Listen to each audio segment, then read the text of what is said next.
Hi guys, welcome to a new video on Accepted T20 by Felix, which is me. And in this next episode of Elite College Admissions, I've done about 4 podcast episodes, but I wanted to, get straight into the juice and talk about my Common App application. So and I'm going to go a breakdown section by section. Some of the information here has been redacted as for privacy reasons, but I will still try my best to fill in what I can fill in. And I'll go through a full breakdown of the many nuanced perspectives, how admissions officers see certain things, how a student can strategize, and to just really give a full breakdown of what is a Common App application and the strategies and the perspectives behind it. Okay, so let's begin. This is my early application to Notre Dame. I applied Restrictive Early Action, and Notre Dame is my dream school. And I'm really very fortunate and very grateful to have managed to have gotten in. For an international student seeking financial aid, it's really very difficult. Even though Notre Dame has become NEET blind over the past, 2 years from the class of 2029, their acceptance rate has gone down and down because more internationals are applying. And even though their restrictive early action acceptance rate is about 12%, the general rule of thumb is you divide it by 2 and you get the international acceptance rate for that round, which is about maybe like 6%. And then if you're seeking financial aid, so this is usually for needleware schools, you can divide it by 2 again, which would be about 3%. Okay, so there are 2 platforms that people commonly use to apply to top colleges. The first is the most popular, the Common App, which I'll be showing today. And the second is the Coalition. So there isn't really, the difference is quite big. If I remember correctly, the Coalition allows you to submit more applications. And I think that's pretty much it. That's the most significant. But for most international students, I think most schools will be more familiar and would definitely use the Common App. So that is what I'll be going through today. So now, the Common App maps out very differently. So for different schools, they have a process called Slate. So that's their CRM, their crew resource management. So different schools like to map out or like to order their applications differently. Some schools put the counselor recommendation first. Some schools put the grades first. Some schools like to put the transcript first, or maybe like the personal statement. So it really depends on school to school. And you wouldn't really know unless you know an admissions officer inside the school who might be able to tell you. But if not, most of the time, schools will just index based on the Common App. So they will just look at your profile first. So what you fill up on the Common App, the application that you download will just basically be the one that they look at. Yeah. So with that out of the way, let's go through this profile. So you first see your personal information, your contact details, your demographics, your language, and your geography and nationality. So some of the nuances here is that your personal information, as much as for SFFA, so Students for Fair Admissions, there was this famous case SFFA versus Harvard in 2023, where I think I talked about it in my podcast. The Supreme Court struck down race-based admissions, but you can still accept a diversity of perspective. So does that mean that being an Asian is an advantage? No. As much as now race is hidden from the Common App, admissions officers are very aware of certain surnames, certain ways that names are curated that would signal certain races.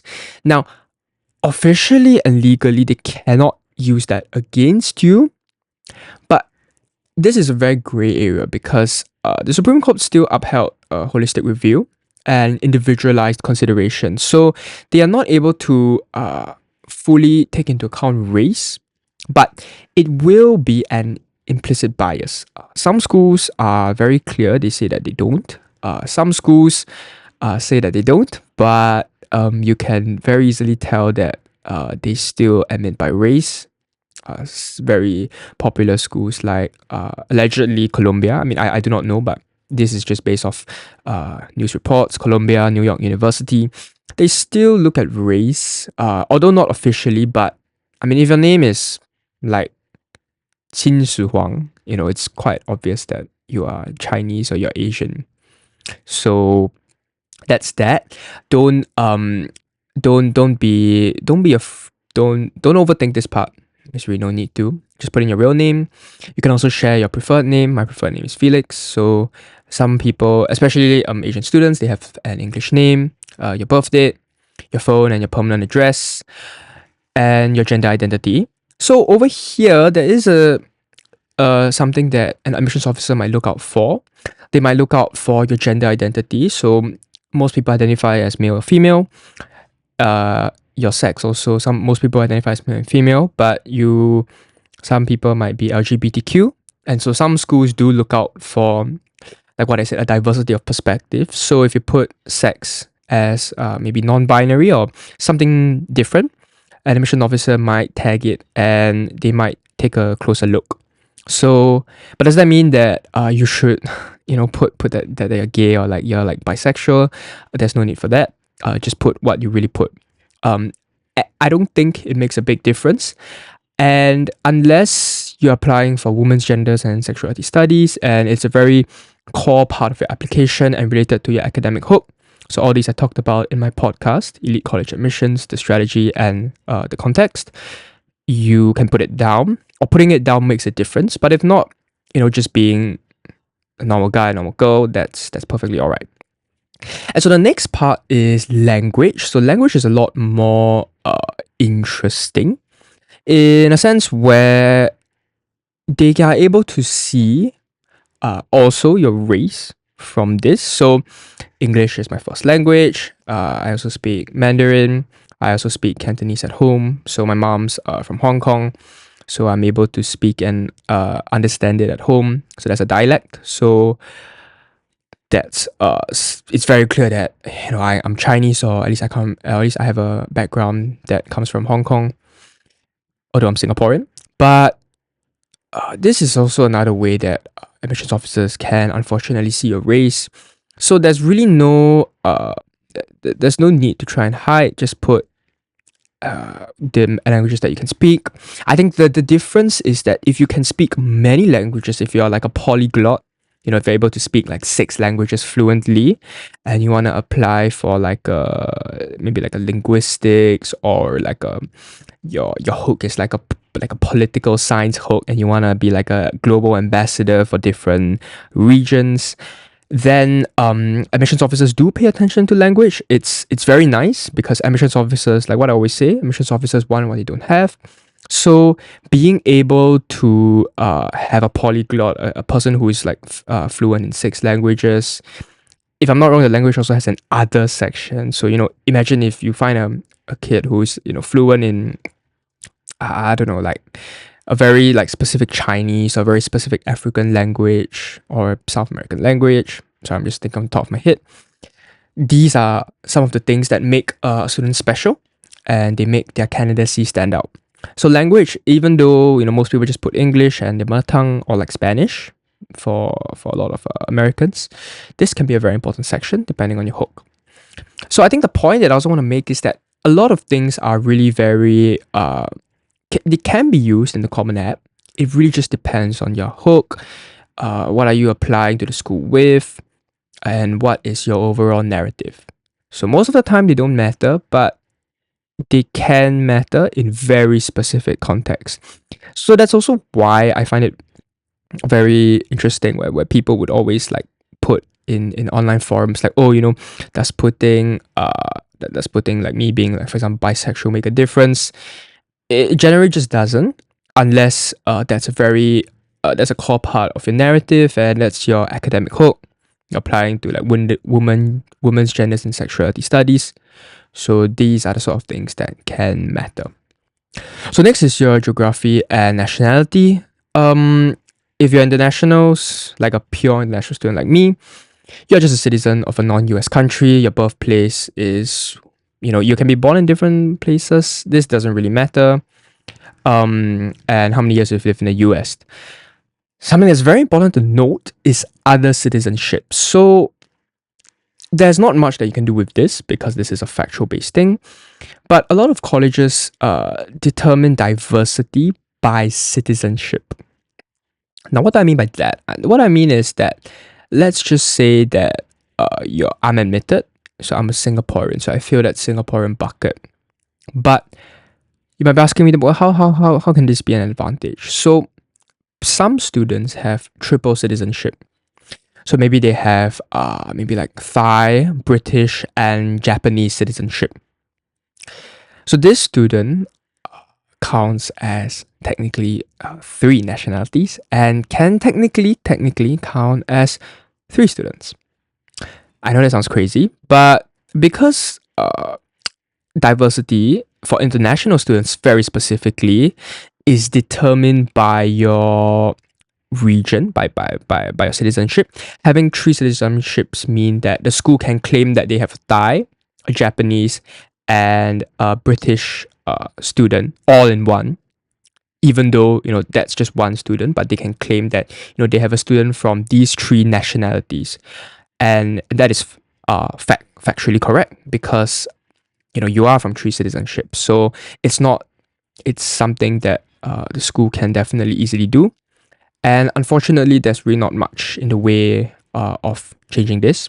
But that's just another nuanced perspective to see that this is what admissions officers are thinking of when they're going through, they're really skimming your demographics, your language, your nationality. They're looking at diversity of citizenship, diversity of language, diversity of identity. All these sort of things they're trained to look out for. And the last one is a Common App fee waiver. So I did not request a fee waiver because I'm from a middle income family. We can afford the application fee, although applying to many schools can be quite expensive, but we are not in that like low income bracket, I suppose. So what admissions officers can see is if you requested a fee waiver, it just means that you qualify for like one of the 10 circumstances that the Common App has. I think it's like if you have an income of less than, I can't remember, is it 80,000 or 100,000? But usually, requesting a fee waiver just tells the admissions officer that you might come from an under-resourced background. But this is just one piece in the puzzle of your context. So it's not like, because in the first page I requested a fee waiver, I am from an under-resourced background, I am a low-income first-generation student. That's not how it works. It just gives the admissions officer an additional point of reference that, okay, this student might have had a lot of challenges growing up. He's not that his family might not be that rich or that socially mobile as compared to people from higher resource backgrounds. And so admissions officers do take that into mind. Yeah. So that ends the first section of the Common App profile. So welcome back to the next section. So I'm just doing this in parts and then I'll cut and paste everything together because I need to drink a bit of water. So the next is the family section.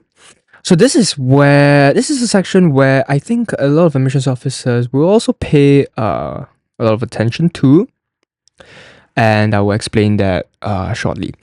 So family, the first thing is household. So they look at your parents, whether what's their marriage status and whether they're living at home. So this is one of the parts where it gets a bit touchy. So I'm okay to show this because both my parents are married and they both live at home. So I come from a very normal family. But admissions officers are very aware about this section because a lot of people, they come from under-resourced backgrounds or backgrounds where their parents are divorced. Maybe they're raised by a single mom, and it's very clearly seen in the household. So it's really very simple things like not having a father at home. So, and remember that admissions officers do things by individualized consideration, and they look at you as the whole person and as a holistic review. So head to head, if you're a student with equal academics, but you've had to go through, the fact that your dad, you don't know where your dad is, or like you were raised by a single mom for your whole life, and you're able to achieve that academic standing that another person has, like me, with whom I have a stable household. It goes to show that the student with being raised by a single mom has a lot more resilience. So this is what I mean by contextual review. Like, it's these factors that they can see in your application that makes them go, wow, this student, despite the fact that he has been raised by a single mom, he's still so resilient. He's able to, he's still able to achieve the same results as someone else from maybe like usually they read by school group, so they will compare and they'll be like, oh wow, this student, even though of his challenging circumstances, he's still able to compete against someone who has a stable household. And so yes, this is might not be the fairest, because for example, for me, I didn't choose to be in a stable household, although I would want to be in a stable household. But it is it's part of contextual review, it's part of holistic review, and it's not the main reason why a student will get admitted or get rejected or waitlisted. That's not how holistic review works. But these are just some of the sort of the little nuanced little perspectives that admissions officers, from reading tens of thousands of applications, they will be able to glean through this very quickly. Next is, of course, parent 1 and parent 2. This also depends. Some people don't have a parent 2, so they don't put it in. And that is also an even bigger that's also an even bigger sign, honestly speaking. So at least for me, my dad and mom, they both live at home. I put their name, email, phone, occupation, education. I redacted it because it's private information. But one of the things that they're going to look very closely at is the occupation and the education. So, and this is because they are on the lookout for first generation low income students. Both are not. If you're first generation, you're not always low income, and if you're low income, you're not always first generation. But there's just this moniker that's given to students, like FIGLI students, like first generation low income, FGLI.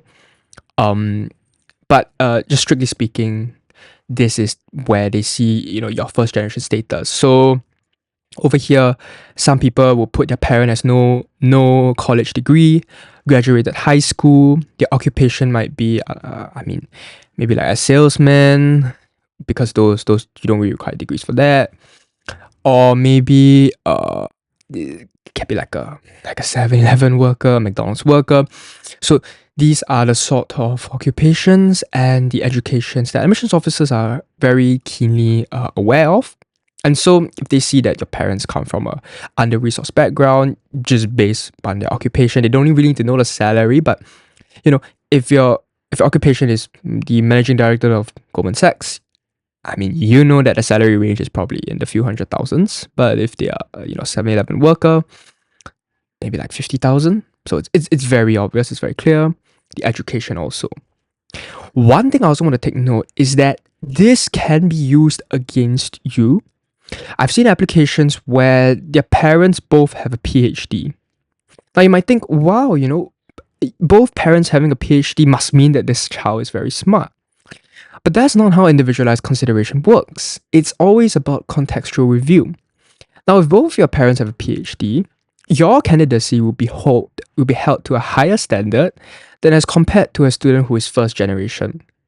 This is just a fact, because this is how holistic review works. If both your parents have a PhD, clearly you were more well resourced when you were a child, because your parents were quote unquote very smart, just based on their education.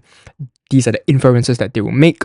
Whether this is true or not is really another question, but they can see that your parents are very highly educated, and that means that since young, they are able to teach you math, they're able to educate you by yourself. Whereas a person whose parents, are like a fast food worker, it's very difficult for a fast food worker to teach their kids how to do complex mathematics like calculus, because they didn't even learn that at all, or maybe they learned it 50 years ago and they probably forgot about it.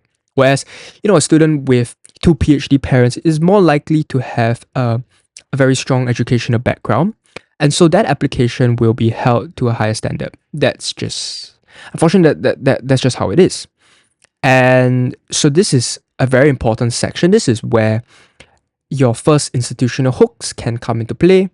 Things like your first generation status, or maybe in your education you put that your parents got your bachelor's from let's just say Harvard, and then they know that your legacy. So this is the proof, I guess, of familial connections and first generation low income status. And also they can see where your parents went to for bachelor's, for graduate school. And so something that also can be used against you is, let's just say you're applying to like a lower ranked school, like okay, let's just take Tulane for example. They're like a classic example of everything, of admissions, or a lot of admissions things. You apply to Tulane, regular decision. Both your parents have a PhD, and they have a PhD from Princeton. Their bachelor's is from Harvard, and their master's is from Harvard. What is the chance that the child wants to go to Tulane when both the parents come from Ivy League institutions? So you're most likely going to be rejected or waitlisted because Tulane, they might practice a form of yield protection. So some schools do that, and this is not for the highly selective schools, but in general, if you're looking at like top 20, 30 schools and below, this is some of the sort of like the yield protection. This is some of the nuance that they really look at, like your parents' education. They sort of consider whether you would yield. For higher ranked schools, there isn't really like a like there's no official like anecdote, of like, for example, if you apply to Yale regular decision, they see that both your parents come from Harvard, they then because of that they don't want to admit you because they know that you're probably going to Harvard. So I think for highly selective schools, they don't really look at it like this because they have so many applications. They can do things based on merit, unless your legacy. But if not, I think it really doesn't matter. So this education thing about going to highly selective schools, your parents going to highly selective schools, does matter, but at more lower ranked institutions.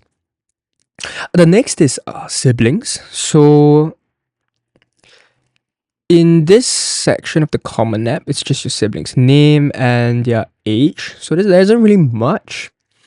But what some schools might do is that if your siblings went to, for example, like the same school, they might check their records. So for example, like if they see their siblings like 20 years old and they're named like, I don't know, Jake, they might search like Jake Lee, for example, and then see whether your siblings in the school. So I don't think this matters that much, but it's mainly just for them to screen for whether your siblings are in the school, and if so, that warrants your application additional consideration, because schools they don't really want to break familial ties.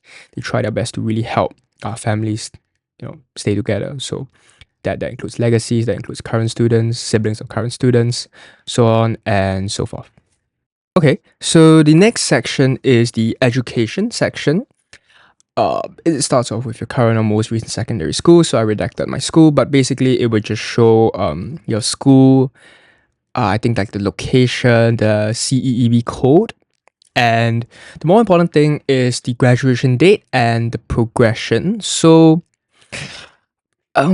this isn't that important, but it can be a nuance here in your application. For example, if you had a gap year during your high school, and also I did this back in October, but for my applications in December, which I submitted via regular decision, I did put a break in progression, and I talked about my gap year in the military service. So I didn't think about it at the start. Not that it would have really mattered. I think I just wanted the admissions office to know that I will be deferring for at least 1 or 2 years due to my military service. But its progression is mainly for gap year students, and for students who took gap years during high school. So this can be a multitude of factors. Maybe you decide to take a break, a mental reset. Your parents moved locations, moved to the US, moved to another international school, and you had to like skip a year because maybe you moved in like July and then the year ends in November, starts in January. So it'd be very weird if you came into the school, in the middle of the year, so then you decided to just wait until the next year. So you might be about a year older than other people. So most people applying like 17, 18, but you might be 19. So, and then there's actually a chance to explain this. But this is a more official way, so you shouldn't like write like a whole essay in like, the fact that like maybe you took a mental break and how you showed resilience. I think that's fine, but just take note that this is a more like official area. It's not an area where schools want you to be narrative in, to try and explain. Just give them the facts. That's what I'm mainly looking for. The graduation date is also pretty important. They can also see, for example, for me, because I submitted my application in 2025, they can see that I've already graduated. I am on a gap year, so how that works is that then schools would also take that into context. So remember, a lot of things are individualized consideration. Every application is unique in and of itself. So a school would probably be asking themselves, okay, this student took a gap year. Let's find out why. Which she explained. I explained it in other applications. He took military service. And then they would also look and say, okay, so given his military service background, what else has he done to try and, stay updated with his academics? Schools don't expect you to just, after graduating, this is very specifically for Singaporeans, South Koreans, and Israeli students whom have military service. They don't expect you to just, let go, just focus on your military service entirely. They still expect you to have some sort of academic involvement, because at the end of the day, like, you're applying to an academic institution, an American academic institution, so they still want to see that you're doing something that's relevant to your major, relevant to your hook, relevant to your narrative, even after your graduation and during national service. Then I know for some of my Singaporean peers, some of them are officers. So then the question is, yes, officer school takes up basically all of your time. But then what do you do on the weekends? Do you spend your time productively? And what do you learn from officer cadet school? So I think a lot of people in Singapore, sometimes, OCS is a very important experience, but you can't just keep on talking about it. You must also talk about it in a very mature, very reflective, a very self-critical way. So what do you learn from OCS? What was your takeaway? Like what is the perspective that you bring from OCS to a residential college that not a lot of students would have? So it's not just about saying that, I went through JCC, I went through the jungle for like a few months. You're not gonna go through a jungle in school, but what are some of the skills that you learned in the jungle? Some of the perspectives. I feel skills isn't the best word. It's a lot of perspectives. Like, how do you work with people? How do you figure out about how to build good relationships with people in a residential community, and how are you going to bring that to Yale, to Harvard, to whatever school? So that's something that Singapore's on military service, on the gap year, can consider. Use your military service. It's a very unique hook, but you need to be able to use it wisely. And also just know that, at least for Singaporean males, like, all of us are going through NS, and all of us are probably going to write about NS. So you really need to differentiate yourself. It's always about context, but if every Singaporean male is applying and talking about NS, it isn't really that unique. So what's unique is not the NS itself, but it's your takeaways, your self-criticality, your takeaways from your NS experience. Yeah. So, and NS just means military service. For colleges and universities, that's just mainly more for American students who do dual enrollment courses. Maybe you did like a calculus course in your community college or a public school, a public college. This is also a good way for a school to see, how far you've stretched yourself. So for example, like, this is mainly more for American schools, but let's just say you've exhausted the AP curriculum at your high school and you decide that, I want to do more, so I want to go to my local public university, my community college, to continue to further my math studies.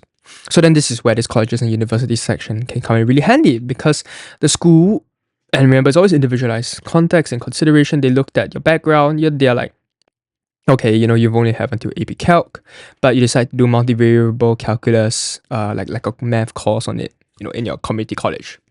So that shows that you went above and beyond your academic expectations. And remember, you're applying to an academic institution, and that's what schools want to see, because it clearly shows that you are academically motivated and you're academically prepared for the rigor at a highly selective school.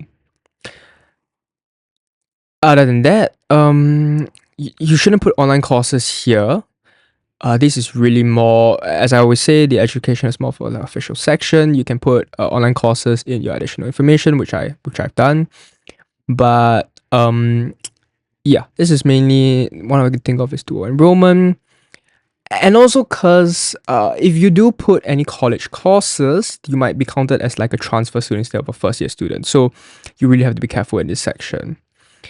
But I don't think there'll be many people, who are applying in their first year in uni. So that's also something else. The next is grades, your rank. This is if your school reports it and if you know about it. My school doesn't rank. A lot of private schools don't rank. A lot of public schools do rank. And sometimes you don't know your rank. Sometimes that's just something that it's in your final transcript or it's like in your report card, but it's not really shown to you. So you can just put any here. Of course, the higher the rank, I guess the better. But then again, you also need to key in your number of students. So one thing admissions officers are privy to is that they can also see if you're the first out of 6,000 students, then that is really very impressive because you are the top 0.0016% of your whole school. But if you're like one out of 60, of course this is all holistic, and schools don't really like, it's not okay, like it's not if you're 1 in 6,000, okay, you instantly get in. If you're 1, or if you're like 5 out of 25, you're out. That's not how it works. But they do look at rank and they really see the number of students and your rank. If you're first out of 60 students, that is impressive, but it's not as impressive as first out of 6,000.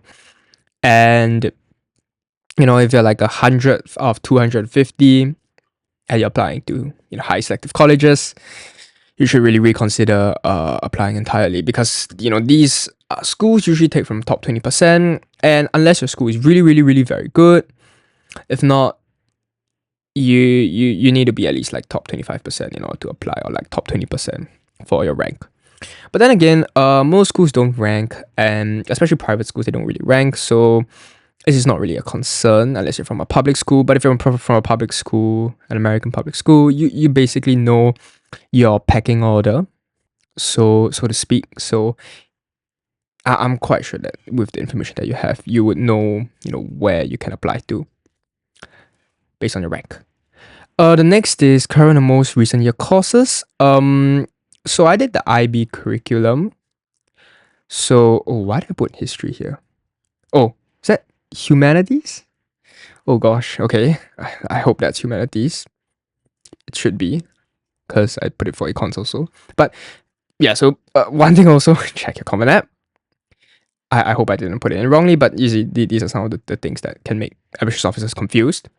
Although I did put it for econs, so oh well. Yeah.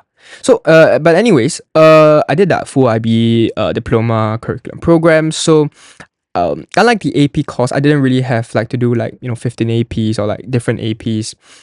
It was just 2 years, 6 subjects. I took high level geography, economics, and chemistry, chem, and I took SL Math, analysis and approaches, language and literature, and Chinese language B, and TOK, and geography extended essay.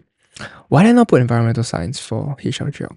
That's weird. Okay, but so if you're IB, this is the standard. I think this just follow what your courses are.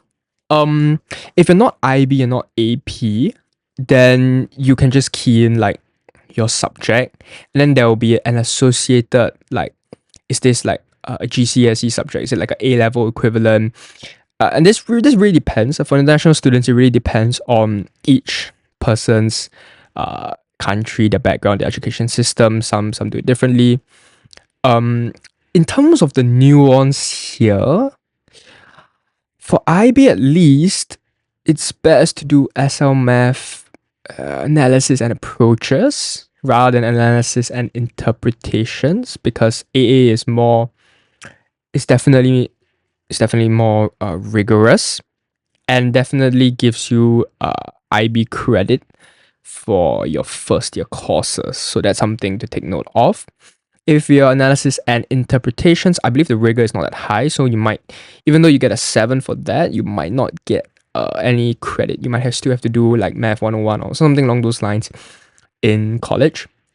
And also admissions officers. So one thing is that if they see that, you know, your school has like they offer both analysis and approaches and analysis and interpretations, and you take AI, math AI, they will also question, say, you know, you didn't take the highest rigor course, because you could have taken math AA, and then they would just question, like, you know, what's your math ability really like? And because trusted admission officers know the difference between you know, just these very small nuances, like between certain subjects. Another thing is maybe SL language and literature. So the fact that I got a 6 for SL Lang Lit just shows that language and literature A just shows that I can do English, and then my English, my TOEFL, IELTS, Duolingo, DET tests, the English optional requirement can be waived. So I mean, this just demonstrates that I'm able to talk and speak and write fluently in English. So that's something else.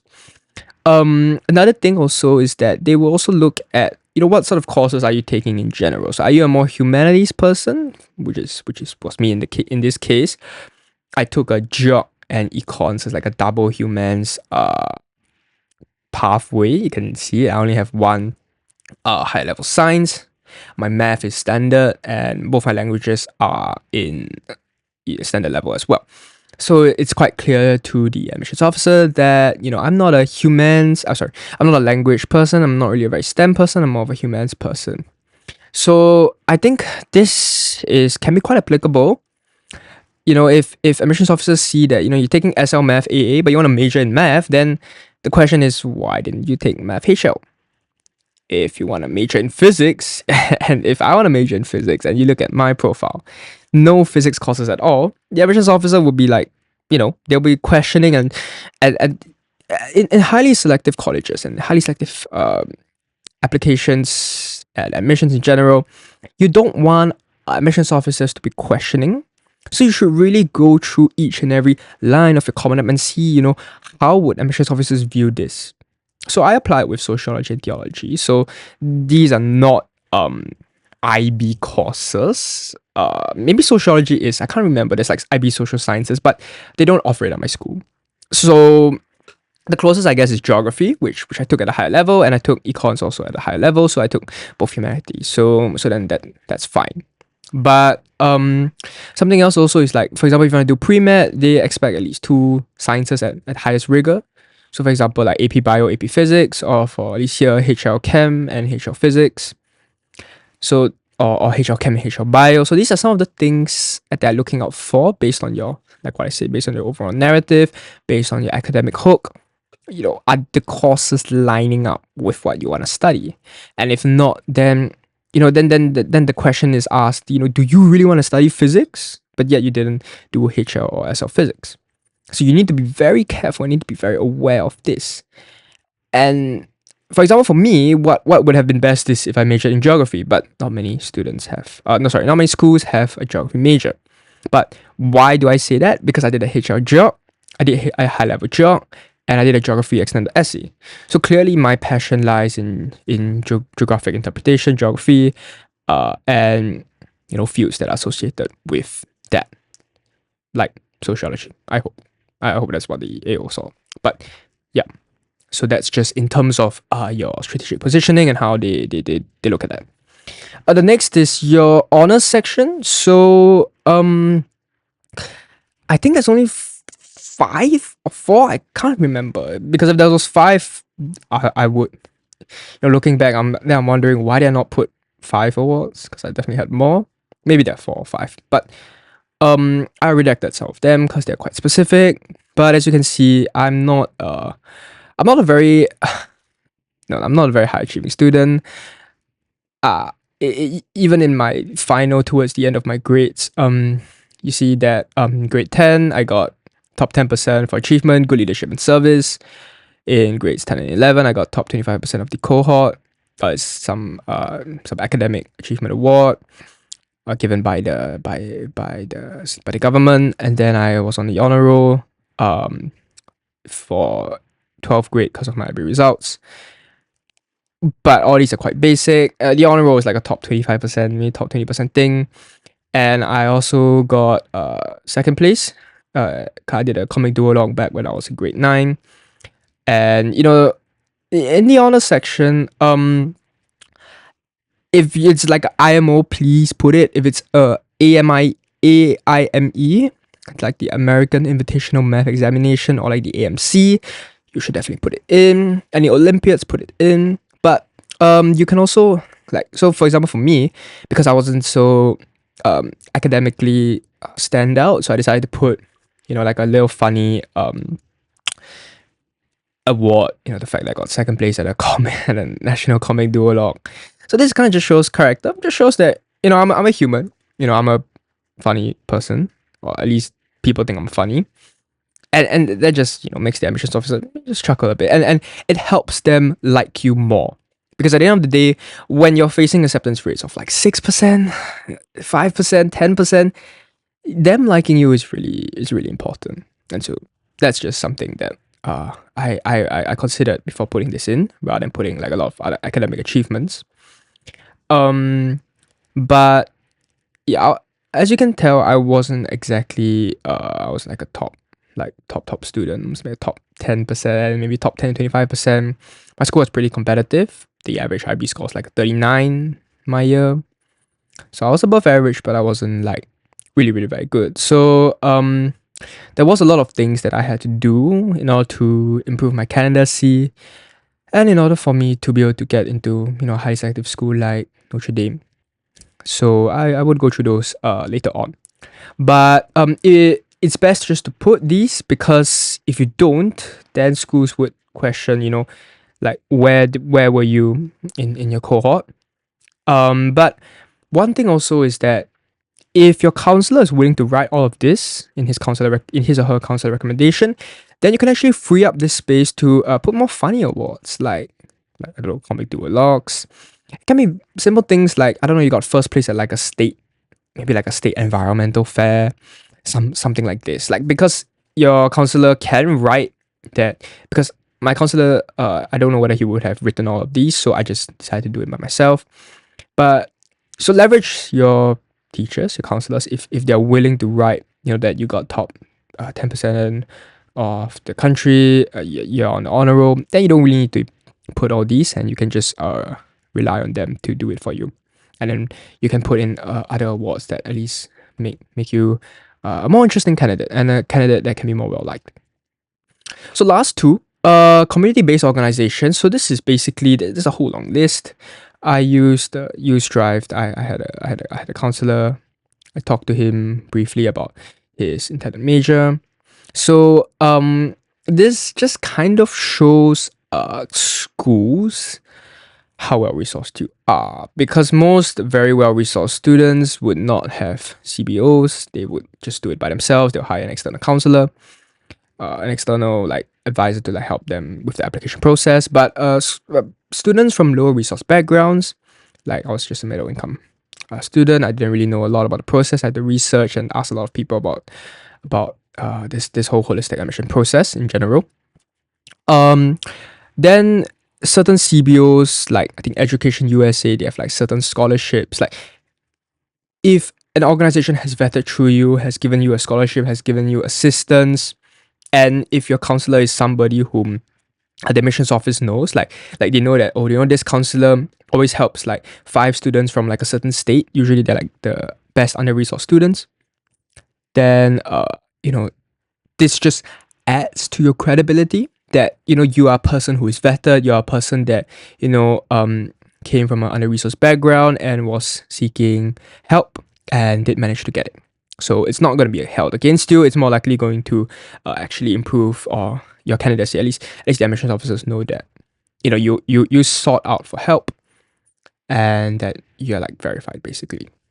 Yeah. So the last is your future plans. This is it's a section that some people overthink it. I think I did overthink it.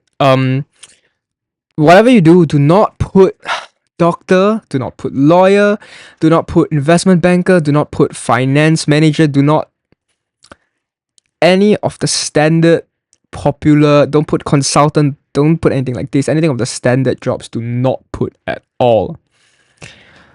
I always suggest students you should put other and you should lean into your academic hook. So what are you trying to become?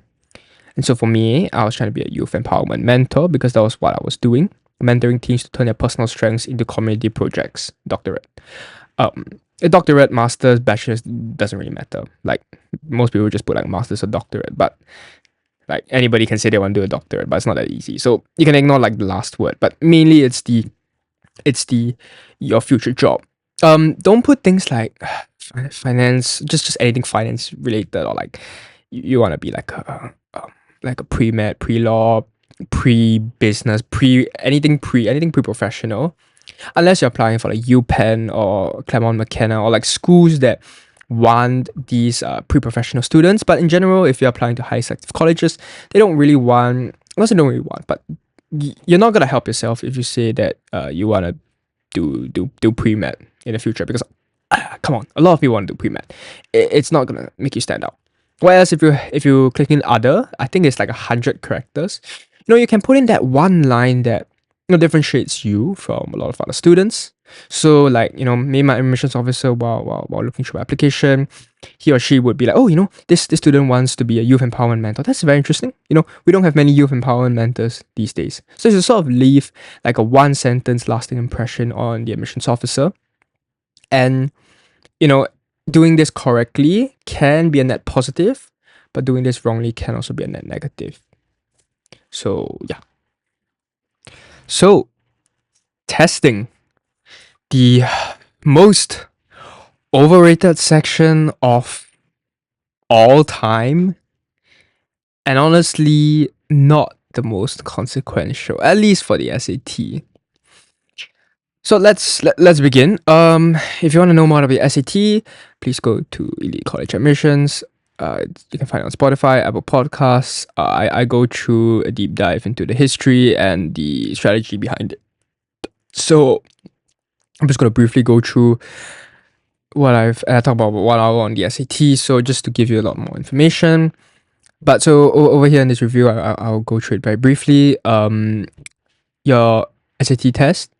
There's evidence-based reading and writing. So this is the English section. And then you have your math section. So I got a 750 and I got a 790. And I took it 2 times. Or at least that's what it says on the Common App. There's no difference if you took it 1 sitting or 2 sittings. Colleges aren't gonna like discriminate and be like, oh, you took it in 2 sittings. You must be a shittier student than a guy who took it with only 1. That's just not how it works. Although like what I mentioned also, your reading and writing is a lot more important to score than math, because math is just like up to a calculus level. As long as you took like AP Calc, you did like SL Math, analysis and approaches, you definitely can get like a 780, 800. So if you look at like Harvard's SAT scores, most of them skewed 780, 790, 800 percentile split. But for evidence-based reading and writing, it's more like 740, 750, 760. So a higher reading and writing score will always be more valuable, because it also just shows that you are very strong in your English, especially for international students. You really need SATs. I always say this so many times, do not go test optional. If you do, you're basically just buying a lottery ticket. It's important to get at least like a 740 and above for both sections, but more so for your reading and writing, because it just shows schools that you're able to critically analyze passages and come up with accurate conclusions in a very constrained amount of time. So it shows that you're able to do English under time pressures and accurately, which is what schools want. Yeah, that's pretty much it. Also look at the school's common data set for their SAT test breakdowns. This is something that you shouldn't really care too much about. Just submit anything above 25th percentile. But if you can retake, please retake as many times as possible. I took it like 6-7 times, and these were just my best scores. So yeah, just don't give up so fast unless you don't have any other options. I will give this advice: finish your SAT by October. Do not take your SAT in November or December, because you have to focus on your essays, and it's just really stressful. If you're doing your essays and you're also studying for your SAT at the same time, there's really no need for that. October should be your last sitting. You should start taking your tests in like actually you can just follow me in like about March or April, and then all the way until October. Yep. So that's about like 6 sittings. If I'm not wrong, March to October has about 6 sittings. So this is the time where you should like lock in and get as best of a score as possible. Next is your IB subject test. So at least for me, it was IB because I did the IB diploma. For international school students, to apply to the Ivy League, you really need like a 42 and above. But I would also caveat and say that, even with a 42, it can be very difficult. Especially for like Harvard, Princeton, Yale, Stanford, MIT. Those probably you need a 44. There aren't many students who get in with a 42. I believe not many. So perhaps I could be the first, but I did apply a regular decision to all these schools, but whether I would get in is a whole other question. And yeah, for Notre Dame, it's about, for the top 20 schools, I think a 40 and above is pretty safe for the IB. Unlike UK universities, they don't really look at your score breakdowns. So like they don't like see like 776 or 766 for HLs. So you don't really have to worry about that. It's just mainly like the overall score. The US admissions are a lot more holistic. They're a lot more whole person review rather than your results. So the breakdowns really don't matter, just the overall score. For your AP subject tests, you can also put them here, like a 4s or 5s. You should only put 3s if you're maybe from an under-resourced background and you have a good explanation for that. Anything below a 3, do not put, unless schools require you to submit all AP scores, which I believe is like Stanford and MIT. So you really have to check the school's individual policies, and it's just best to follow. And if you got a 2 for AP in math and you're applying for like a STEM field and you want to go to Stanford or MIT and you have to submit that too, maybe it's just a sign that you shouldn't apply to Stanford or MIT because maybe they're out of your league. That's just the unfortunate reality of it. It is also a good way to filter out certain students who might not have good enough test scores to apply. But the majority of students applying to these top colleges, they all have good scores, so it really doesn't matter. The next is your leaving exams. So this was for at least for Singaporeans. We have the Cambridge O-level exams that we do in year 10. So then this really doesn't matter. It's just for formality.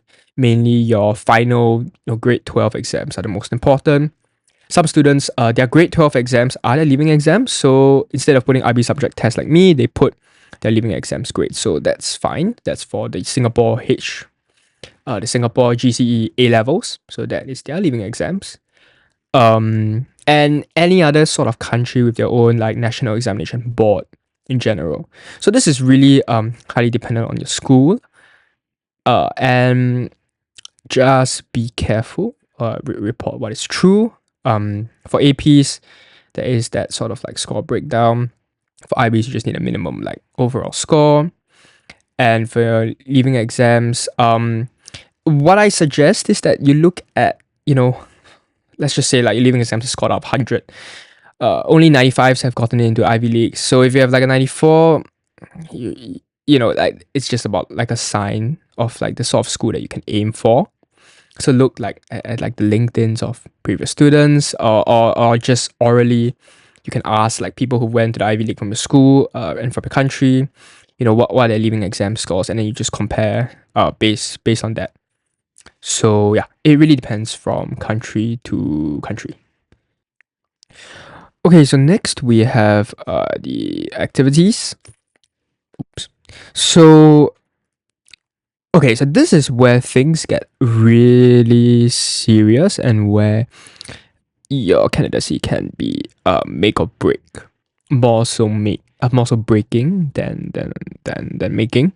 Um so your activities, they are a very core component and they are one of the most important places in the whole application to show your ability and to show your contribution to your surrounding communities and what you've done. Anything for the activity section, I went through this in very deep detail with my Elite College Admissions, the Strategy Episode 2 podcast. On there, I talked about 1.5 hours on how to build your own personal narrative. So I'll just briefly go through it here. You need to your first 3 activities have to really show your academic hook. For me, it was my first 2, and you have to really stand out with your academic hook and with your just overall narrative in general. So my narrative was I was an asset cartographer. I used the asset-based community development framework from which is a sociological framework to help me. And this was written in my essay. So I must have the receipts to prove that I have done this. And so you can see that in my activities. So these were some of the things that I did post grad. So this was during my gap year. So I'm just trying to prove to the admissions committee that I have done, even despite my military commitments. I always have this saying, I'm a soldier by weekday and a service leader by weekend. I'm just trying to show them that, hey, even despite all my commitments, I still try my best to serve my surrounding community. So, and also I'm applying for Notre Dame. It was mainly my top choice school, so I purposely, found a Catholic community center, Catholic thrift shop, and community center for children. So over there, I was the founder and the youth-led program, founder of their youth-led program. I've redacted the name of the center for privacy purposes. I built a board game and tutoring hub, triple attendance for monthly parties and fundraisers. And I mentored about 5 youths to lead their own asset-based sessions. So when you read this description, this is still quite a standard description. There are many founders in the world, and definitely many, a bit too many in college admissions. You need to talk about what you did as shortened as succinctly as possible. You only have, I can't remember, like 150 characters or like a very limited number of words, so don't waste them. Try and talk about stats. No, I don't mean like every single sentence you have to talk about talk about numbers, but you should show them like your impact, and one of the best ways to show them your raw impact is through numbers. So things like triple, how many youths did you mentor? Now, one thing you also, if you might remember, is I did talk about youth empowerment mentor. And so this, by the way, was very deliberate. I remember writing this future plans and I wanted this to align with my first activity at the top. So that when an admission officer is going through my application, they'll be like, oh wait, this person did talk about mentoring youths before. And he has done it in his first activity, which clearly is his most significant, because usually your first activities are at the top and they should be. Your most significant activity should be at your top. So this was actually very deliberate. And the reason why it's very deliberate is you need to build a coherent narrative. If I talked about youth empowerment mentor, but then my first activity is like founder of like a biology club, that does not make sense. That is not a cohesive narrative. And admissions officers, and I've discussed this in great detail in my podcast, they admit you based on the information given in the application. So they don't know, they only know you from the 17 pages plus your letters of recommendation and your transcript. There's not a lot more. So in the limited number of spaces and pages that you are given, you need to really be as coherent as possible. And so me showing you about the mentorship is showing you that coherence. Um, in terms of your hours of week and weeks per year, don't really need to overthink about that. I will say, be realistic. Don't put like 40 hours a week, 40 weeks a year, because you only have so many hours in a week. Like, if in your 12th grade you spend 40 hours a week on an extracurricular activity, and then you spend like another 10, another 20 hours, then it's like you spend 70 hours a week on extracurricular activities. How is that possible? And your whole candidacy will be thrown into, almost can honestly be just thrown into the trash, because clearly you are lying, because you can't have had such a big impact. So I'm an advocate for give lesser hours. It's not about the numbers, like it's not about the hours. I mean, I did talk about numbers just now, but in terms of your hours of per week and weeks per year, don't put so much. Just put a modest amount. There's no need to put like 40 hours per week. It's no need to put 54 weeks a year also, or 52. Sorry, like if you're not gonna do things every week, just put 26. You do it twice a month. That's perfectly all right. There is no need to max out your stats. There isn't some magical formula like, oh, if you hit 2,000 hours in your activity section, you will definitely get into Harvard or Notre Dame. There's no such thing as that. That is not how things work. One thing also is that you also can choose to continue this extracurricular. There's that option. I suggest that if your overall narrative fits your activities, which they should, you should put continue. Because if you don't, and the admission officer picks that up, they would question and say, you talk a lot about empowering youth empowerment mentorship, but you don't want to continue this in your college career. That's a bit weird. That's not coherent. So it needs to be very coherent. Everything needs to align. The next is asset cartographer. So that was the institute that I worked for, or that I was with. Utilizing institute guidebooks to create an asset map of 200 local spaces for 50 families. So I used ArcGIS to do this, develop new assets like card games and coloring books. So now, I don't know whether you noticed, but asset cartographer is a very weird thing to term yourself. And this was, of course, deliberate. It was a sort of a way to let the admissions committee know that I'm a bit of a different person. I'm not just like a founder, I'm not just a leader, I'm an asset cartographer. I give myself like my own moniker. And of course it is taking a risk, because I mean, if you put something like, I mean, I don't know, like very random things like things that sound very wrong. Like, for example, like, I don't know, child lover. Like, whoa, that's not something that you should call yourself. So you need to be careful. You should get someone to vet. If you're trying to be quirky, you're trying to be a bit different, get someone to vet it. Make sure that it makes sense. Initially I had a lot of very quirky names for all my extracurricular activities, but upon reflection I realized that some of them really didn't make sense. I was just trying too hard. So asset cartographer is actually one of the only names that stuck to my like quirky activities era.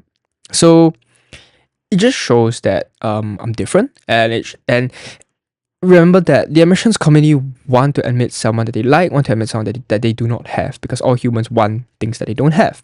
And so, does a school have many asset cartographers? I don't think so. And so that was my deliberate positioning to try and like insert that thought into their mind. Like, do we really have an asset cartographer? Maybe Felix is the next one. Something else that I also did. Now you might be telling me, oh, 3 activities, but entrepreneur definitely does not fit into your like asset cartographer, youth empowerment mentor hook. Yes, it doesn't. I used to be like a Pokemon card arbitrage seller, like a drop shipper, I guess, and this was a bit difficult because I didn't want to put this in at first, but clearly it did take up a lot of time, and it was a business that I I had for quite a while. It did not work out. I lost a bit of money on that, but it was central to my identity. I think the fallout from this, which I will show you in my personal essay, led me to discover um the programs or the service opportunities that I founded. So the personal statement, which by the way should be that connective thread between all your between most of your important activities, it will come into play in making this activity section make sense, which I will go through later. So yes, if you really spend a lot of time on something, my advice is just to put it. And even if it doesn't link in your personal statement, I think that's fine. You can just put it, lower rank. Admissions officers don't expect every single activity to match a hook. If it does, that's really very suspicious, and it's very clear that your application was like fabricated, or like it was like it's not natural, and admissions officers don't really like that. So yeah, include some different things. Not everything should be related to biology. If you're a biology major, show some personality. I feel like in the age of very low acceptance rates, a lot of AI writing these days, showing personality is something that can definitely set you apart. I also was the trust board in charge and the finance representative of my battalion. I redacted some of the information here just for privacy reasons. I led the battalion's finance and transport sections. For a time being, I supervised 2 direct reports. I also mentored them. I can't remember why I didn't put mentor here. This is just it's a bunch of just making my day-to-day job in the army, which was the transport in charge and finance clerk, sound a bit more better. So sometimes you might have certain things that are quite boring. Then just be a bit creative, and try and figure out a very a nice way to say certain things. You can definitely find a way to do that, just given enough time. And this is also why you should really spend a lot of time planning out your activities and writing your common app, because if you have a description that doesn't really make sense, then it's clear that you didn't put in a lot of effort. And so one thing also is that for paid work, so this was a bit iffy because this was national service. We got an allowance. So technically we were paid, but it wasn't really work. But I just put it under work paid because it also wasn't really community service, because we were doing national service. So technically we were serving the nation, but we didn't really volunteer for it. It was more like conscription. So I'd put it as work paid. So I think in cases like these where it's very clear that you're serving your nation and you're in camp for 5 days a week, and you're staying in, you cannot go back home, having high hours and high weeks a year. This is very true because you do work a lot, and you work 50 weeks a year because you only have 2 weeks of leave. So if it makes sense, then it's okay to put high numbers. But if you're a founder of an organization, and if you really do you really do 30 hours of week, 50 weeks a year? If I put these numbers over here, that would make no sense at all, and it would just be very suspicious. And once there is that ounce of suspicion in the admissions officer's mind, it's really very hard to get past committee with that, because these are all the things that would be raised, and it just won't help you. It's a net negative. And when you have one spot for 16, you have one seat for 16 applicants, all these net negatives will add up very quickly. Another thing that I did was a skills development trainer. So this was something else that I also did to show that I was still volunteering after my postgrad, after my military service, after my high school. This was actually meant to show that, to try and link to my asset-based hook, to show that I'm teaching skills. And I discussed this, I think, in my essays also, that these skills are assets for the community. So whatever that you write there should be a reason behind it. Don't just randomly write things. So I think one thing also that I want to mention is that you see, after activity 5, you already go on to the next page. So by the time the admissions officers go to the next page, usually they don't exactly pay that much attention to your last 5 activities. Not saying that they're not important and they're not being read, but you should put your best activities up in the first page, because these are the things that the admissions officers are going to read first, and that is their first impression of you. So it's like the first 3 activities are like the main course, and then the rest are like the entrees and like the dessert. So one thing also is that you should have a good mix of activities. Like, if everything is community service volunteering, community service is beautiful, volunteering is beautiful. I think everybody should do it, like at least for an extended part of their lives. But you can't look too one-dimensional. As much as you want to have a very solid hook, don't overdo it. If everything is work paid, like, then the office will also question it. So you should have a mix of very different. The best mix is, of course, community service, academic, and work paid. Like, I think one thing also is that a lot of people think that your extracurricular activities, they neglect to put this academic thing inside, because they think it's just all like, oh, extracurricular means outside of the classroom, means non-academic. No.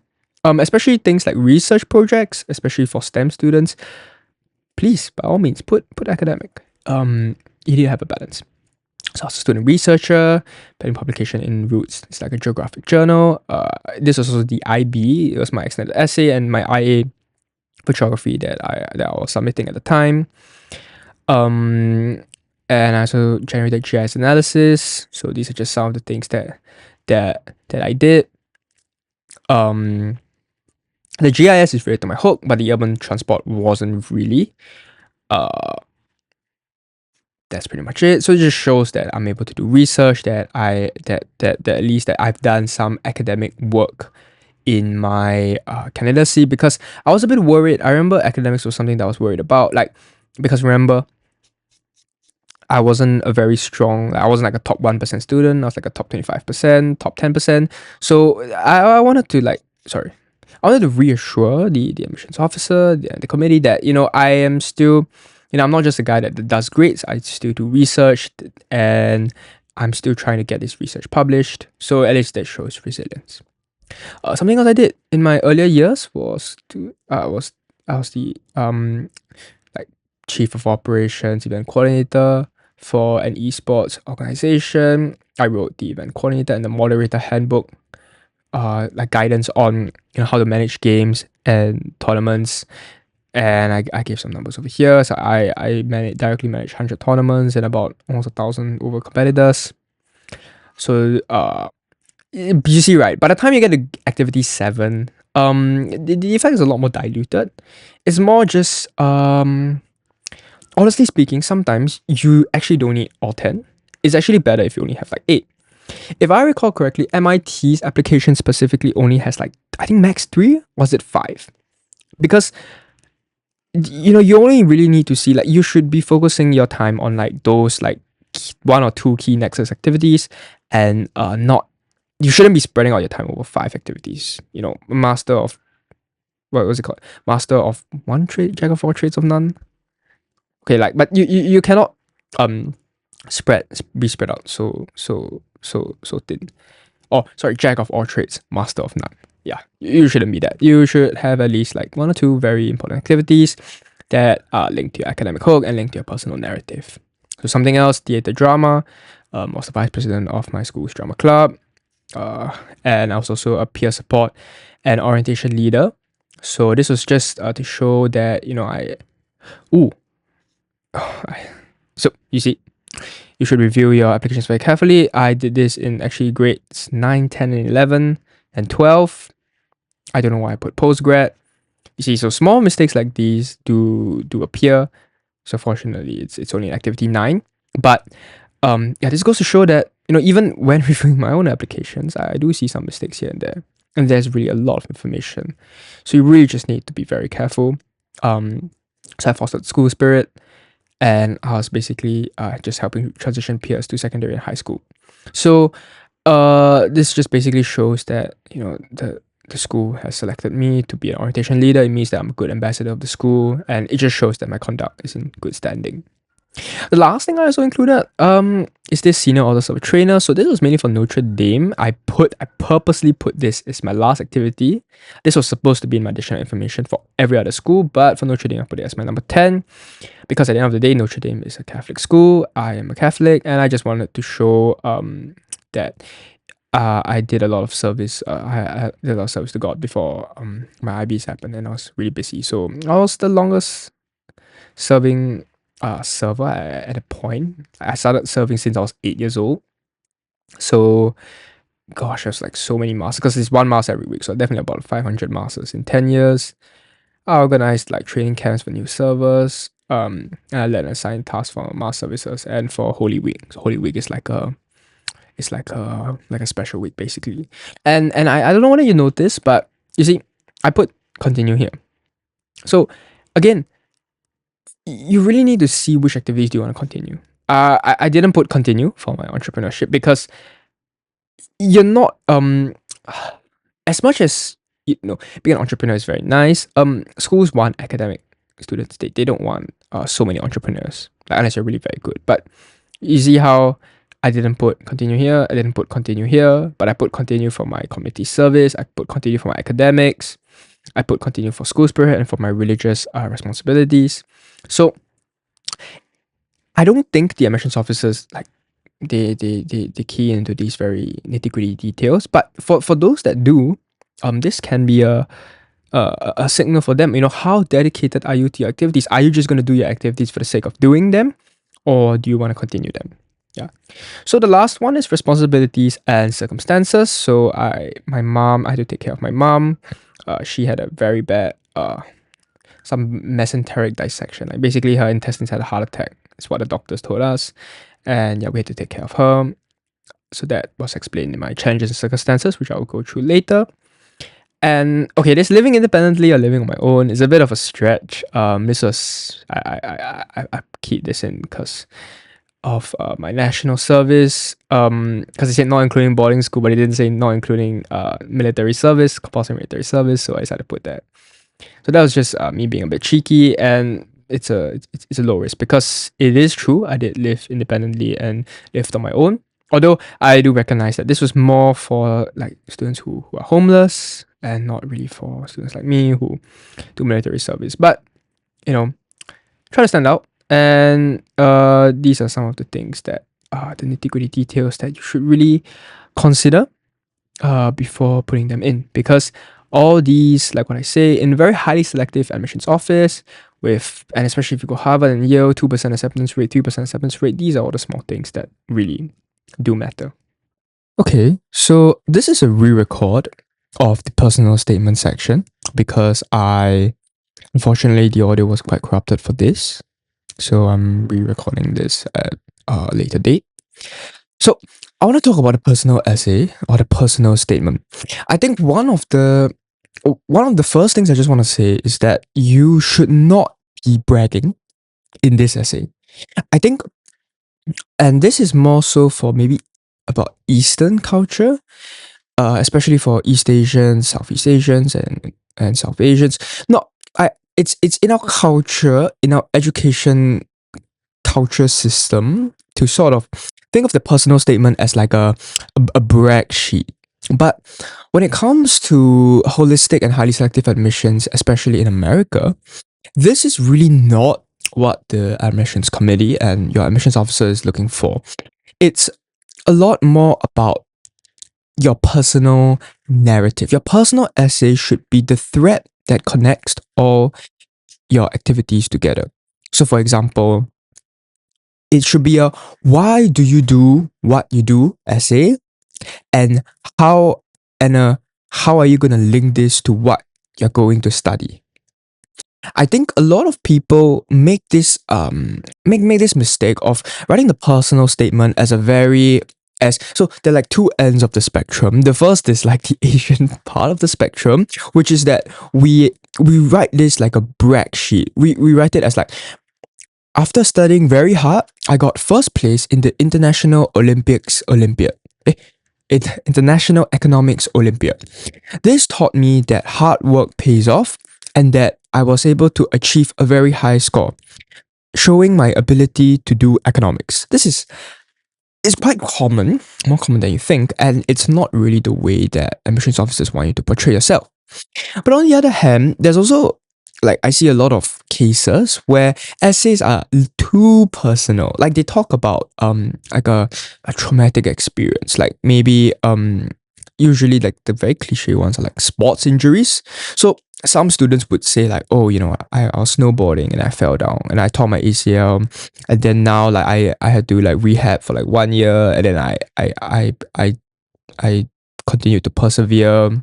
I think the Chinese phrase is 坚持到底, and I continued to work hard, and then I got like some medal with my school, and I think this is all good, and this is a good essay, but if you really want to go to the highly selective schools, it's not going to help you to stand out.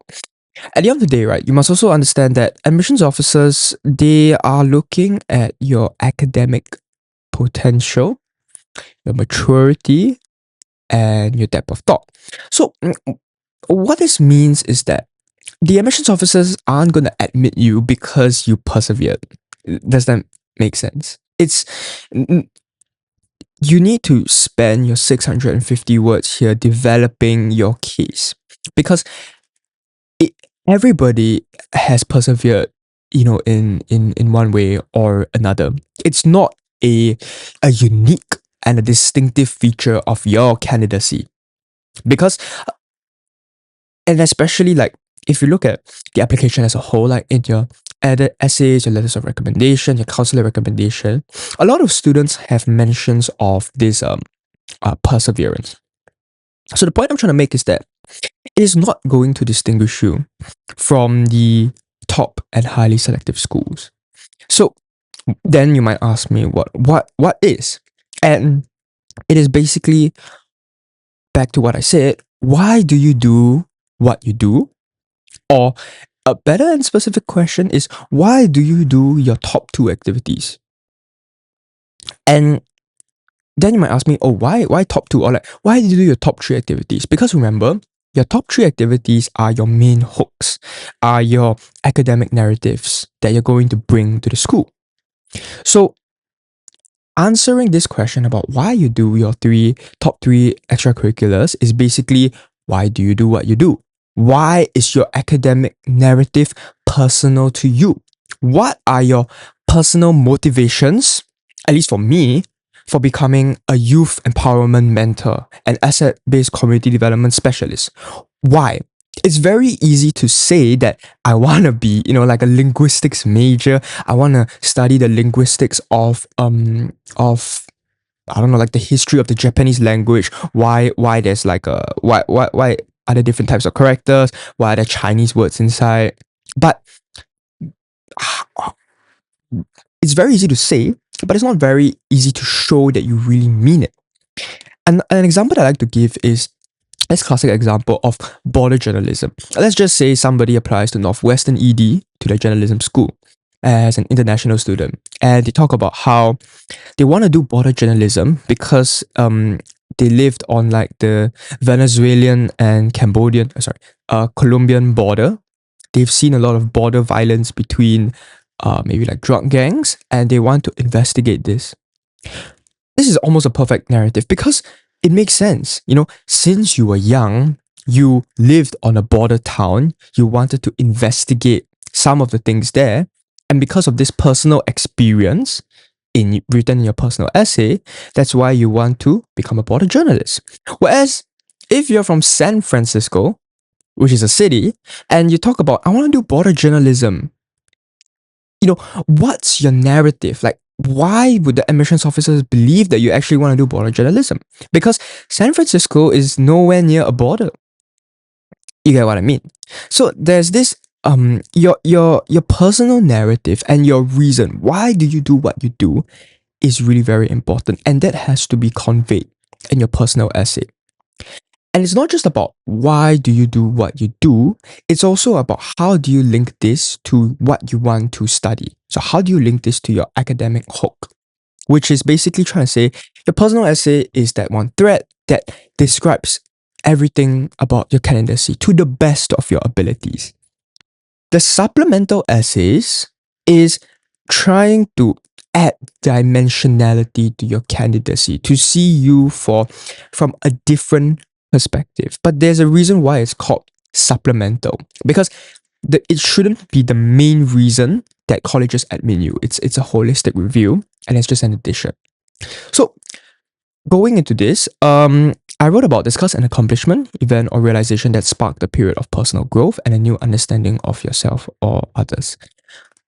I highly suggest that you write out your personal statement first. It's okay to go through many drafts. I think this statement went through like 8 drafts, and this was the third completely new version of my personal statement. I had 2 previous personal statements that I wrote, had many drafts on, and I just continued and just scrapped it entirely. So don't be afraid. You should start your personal essay early in like the summer. So that's like, if the application cycle opens in like November, then you should start about in June. So that gives you a lot of time to reflect about why do you do what you do. Because to write a very good personal statement requires a lot of introspection, requires a lot of reflection. It's not something that you can write within one night or 1 week. I mean, you can, but is it going to be a good personal statement? Then that's another question that you have to ask yourself. And also, write a personal statement first, then pick the question later. Don't pick the question first and then box yourself into writing an accomplishment, event, or realization. Just write why do you do what you do, and how does that relate to what you want to study academically. That's honestly the most important. And then after that, you pick whichever prompt you feel is the best is most appropriate for your essay. And then if you feel like, I think the Common App does like 5 normal prompts. So like if you feel like, these 5 normal prompts aren't that good, then just pick the 6, which is like, I think it's like you get to pick your own your own topic. So that's what you can also use. This is the question isn't really looked upon. Like admissions officers aren't gonna like look at the question and then say, oh, did this person answer the prompt that he provided? That's not really how it works. It's mainly just the content. One thing also about the personal essay is that you need to have layers. You need to show critical thinking. You need to show a level of maturity and introspection that other candidates don't have. So one of the biggest problems with my candidacy is that I used to do a lot of Pokemon cards, Pokemon trading. And then all of a sudden I'm a youth empowerment mentor. So I already know and I can foresee that and it makes sense also that the admissions officer might ask like, oh, this student, yes, he does a lot of community service, but he did originally do a business. So, what are his true intentions here? And so my personal statement set out to try and correct this line of thought that the admissions officers might have. And so I talked about how the Pokemon card market crashed, and with it my venture. So basically, I failed in my venture. I lost quite a bit of money. And I talked about how I viewed my worth in the efficiency of my arbitrage system. I viewed my worth based on numbers. So you see, this is a level of humility and maturity that not a lot of personal statements might have. Admitting that you were wrong. I think there's this urge of trying to paint yourself as a very I won't say godly figure, but to try and paint yourself as like, I've never made a single mistake in my life. But let's be real, we're all humans. And that's the beauty of this process. It's a very human process. We make mistakes. And I think admissions officers appreciate more your vulnerability. But I will caveat this. You need to address this vulnerability in your next paragraph. You can't just say, I am a very calculative person, and then you just leave it there. You need to, like how, when you propose a problem, let's just say like you go to your boss and then you say, oh, I found this problem. You don't just give him the problem. You have to give him the solution as well. So you have to posit something about yourself that you found upon reflection. So I found that I was a very calculative person. And so how did I go about resolving this? So in my next paragraph, I elaborated a bit about how it was the emptiness that I felt. at my venture's height. Like even with all the profits that I made, I really didn't feel anything. And then once I lost all my profits, then it made it even worse. And I talked about how my focus on transactions had warped my worldview into a transactional lens. And I and I also wrote that earning profits did not seem as appealing as before, and I craved contributing to something bigger than myself, a purpose beyond the mania of numbers. And so, convinced that I was fortunate in my own academic opportunities, my desire to contribute gravitated towards education.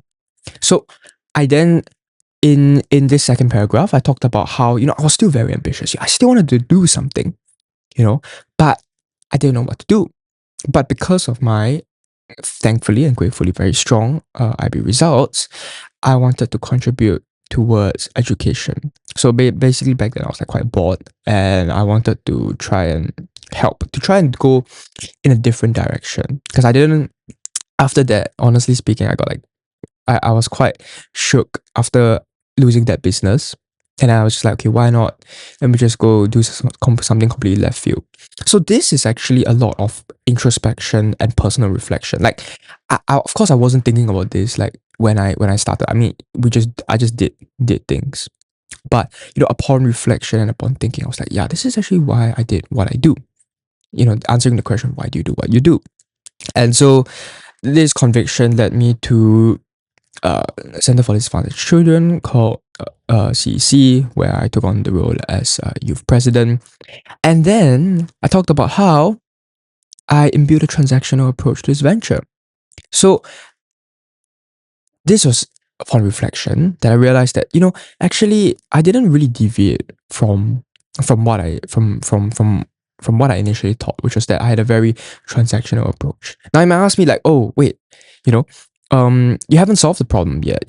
What if the admissions officer think that, oh, this guy's too calculative person, let's reject it.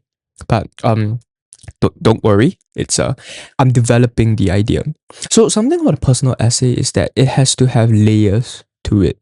Because layering your personal essay, saying that you have one problem, and then like how you develop it, how you elaborate it, shows like your maturity and your self-reflection, your ability to look inwards and to dissect, what did you do that was wrong, or the thought process that led you to do what you do.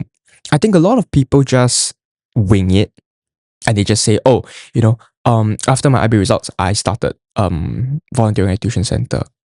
But that's a humongous leap. The admissions officer wants to see why after your IB results did you help? Did you volunteer? It's because I was grateful for my IB results. I didn't want to do any more business, and that's why I transitioned into doing something slightly different. So there's this development of ideas, and it shows that you really have that maturity, that humility to look inwards and to dissect where you went wrong. So that's why a good personal essay also is a telltale sign is the development of ideas, because it shows that you really have reflected. And I keep on saying this because this is how at least I approach the personal essay, and how I think it's a very good way to look inwards, not just for not just for the college application process, but in general in life also, like how you look inwards into some of the things that you might not have done correctly and see where you went wrong. And so here, okay, I had to redact this because it was quite a personal experience. I didn't want to reveal any names. And so basically what happened was like I saw that one of the kids stayed behind, and I asked why. And then it turns out that one of them, like their family was not so strong. They had a quite challenging family, so then they wanted to stay behind. And then I asked the sister at the center, who's the founder, like, why is this happening? Because I back then, like, I came just from a normal family, a stable family. I didn't really understand this, and she told me just spend more time with the kids and accompany them. But this is a very spending more time was easy, but accompanying them felt strange, especially if they were not close friends. Nonetheless, my instinct was to systematize the relationships because systems were the only way I knew how to produce value. So, this first 5 paragraphs showed me grappling with this internal struggle about, looking at things in terms of a system and how this played out. You know, this is my quote unquote weakness. You know, that vulnerability. I was able to look and say that, hey, I, as much as I tried to change, I'm not God. I can't change very quickly. Like, I still had that instinct to systematize relationships. But then again, so after this, then finally came the solution. So I decided to continue to do some research, and the ensuing search, although one thing I don't like about this, actually looking back, is my transition wasn't that strong. Like, nonetheless, my instinct was to systematize the relationships because systems were the only way I knew how to produce value. And all of a sudden, the ensuing search. So it's like, where did this ensuing search come from? So, looking back, I was like, this might not be a good sentence. But this was basically my solution to all my system problems that it looked to be the solution, at least. And I talked about sociology's asset-based community development framework for identifying a community's inherent strengths. So basically, this is, we see this framework basically just says, we see the strengths of a community rather than its deficits. And this was developed by Northwestern professors, Professor Kratzman and McKnight. So I basically was just looking at, like, frameworks to do surveys, and I just came across this, like, just all, like, by random chance, honestly. And so with this, I organized, like, a home game clinic, pairing homework support with board games, where I met a teen with a talent for origami. So I saw him as a community asset, and I facilitated a workshop where he taught younger children, and it became a program with more than 10 kids a month. But then a familiar unease returned. Was this person just an asset? Was I viewing my students as skills on a community balance sheet? My failure in Pokemon had exposed the true issue. Arbitrage had trained me to see the values in terms of transactions. And in my drive to better serve, I viewed those around me as components rather than whole people. So, there again, the system mindset still lingers. So, I have tried and developed, I tried to solve the problem, but I realized I didn't solve it all the way. I tried to solve the problem again for academic framework, but I still didn't solve all the way. So this is a lot about, having many iterations. You try and solve a problem, but you didn't solve it all the way.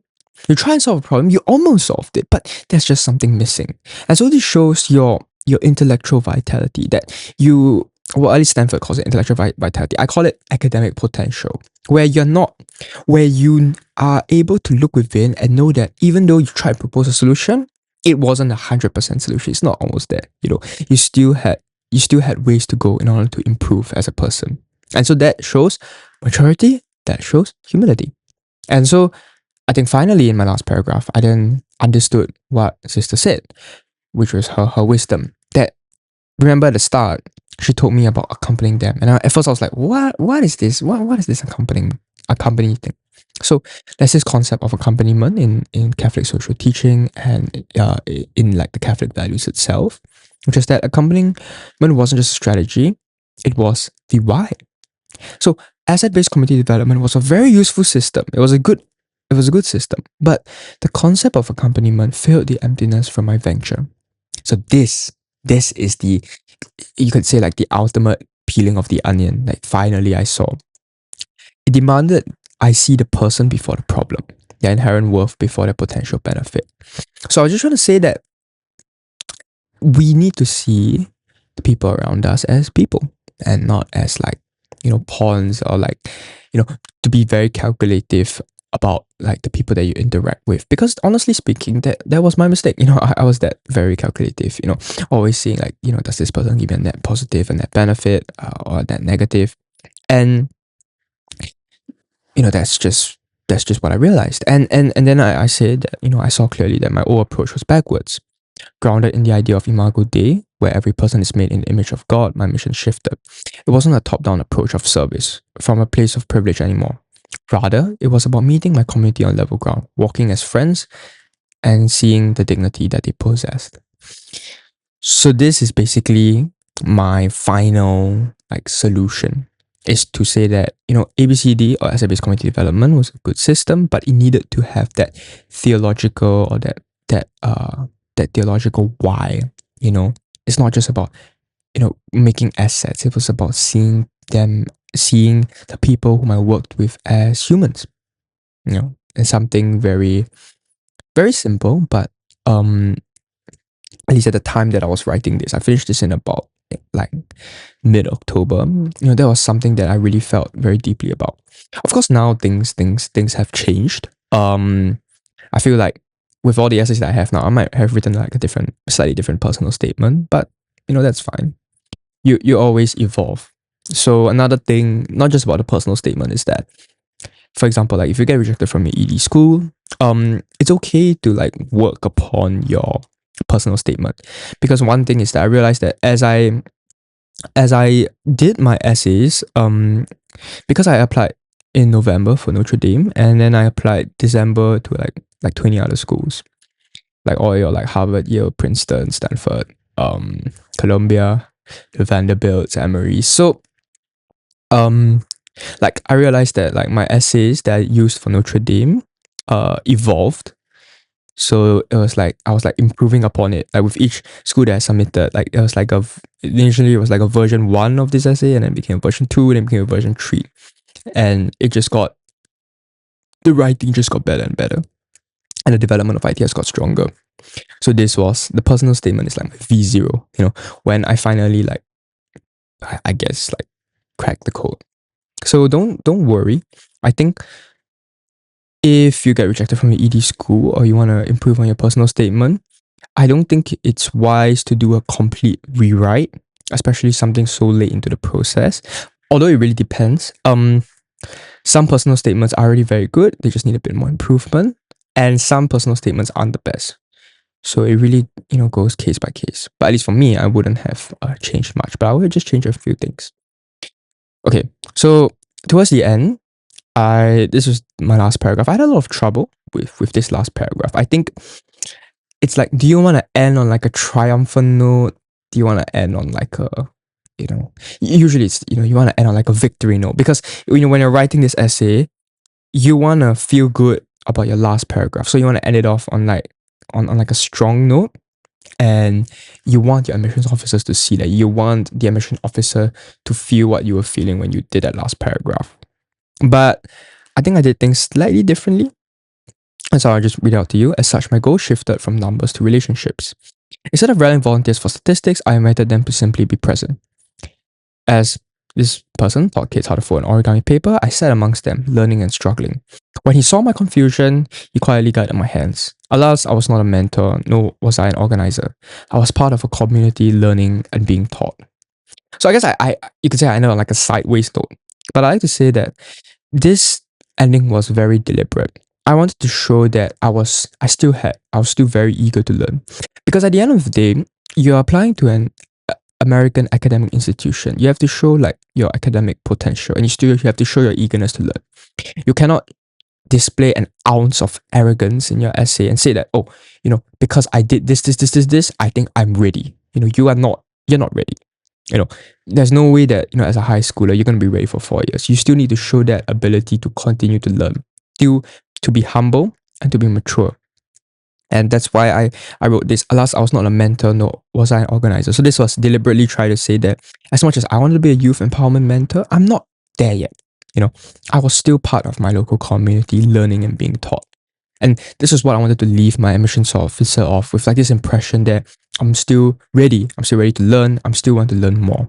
And I think that at least this was the best intro that came out. The best outro that came out, because I had a lot of versions, but this was the one that I felt showed my humility and maturity the best. Okay, so that wraps up my personal statement. At the end of the day, I think do write what you feel like you want to write, but at the end of the day, always get somebody to review it.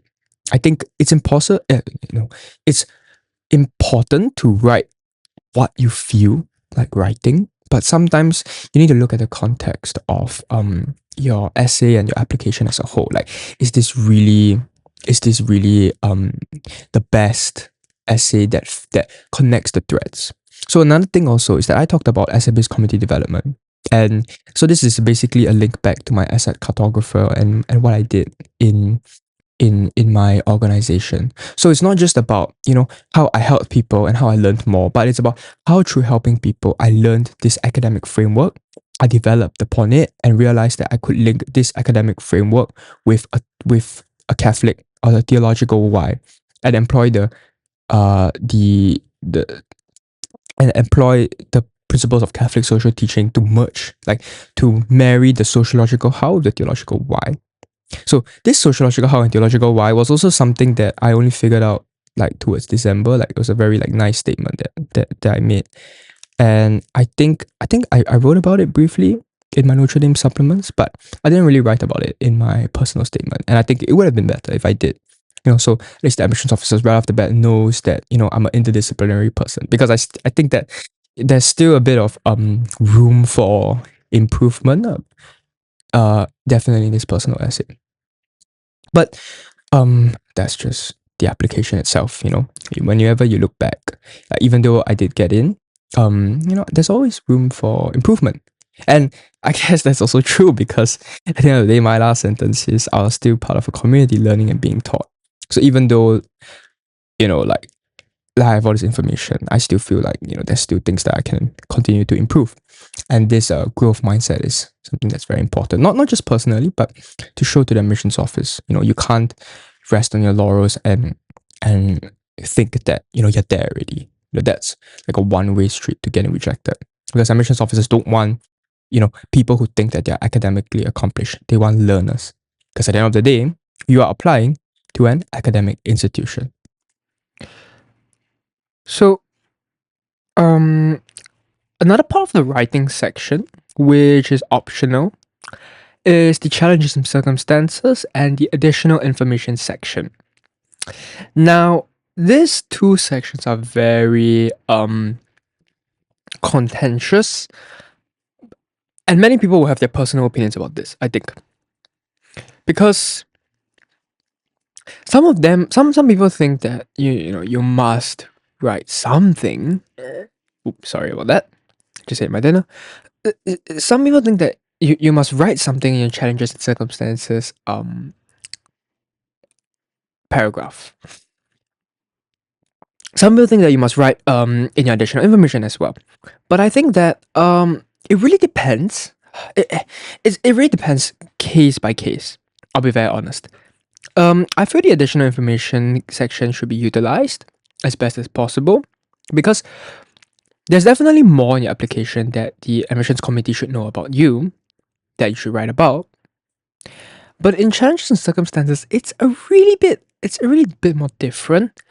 I think if you try and force this section, it's very obvious, and it's I don't think it would reflect well on you. It's not gonna down your candidacy. No section here would down your candidacy.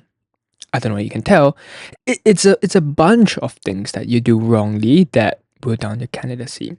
And I think just be real. If you have had no issues, more specifically if you come from like a higher income background, you've really never faced any challenges and circumstances, it's okay to put nothing. However, I need to emphasize this. Challenges and circumstances should be something that has really affected you. Please do not write things like, I didn't do well for my test because I didn't sleep well the night before.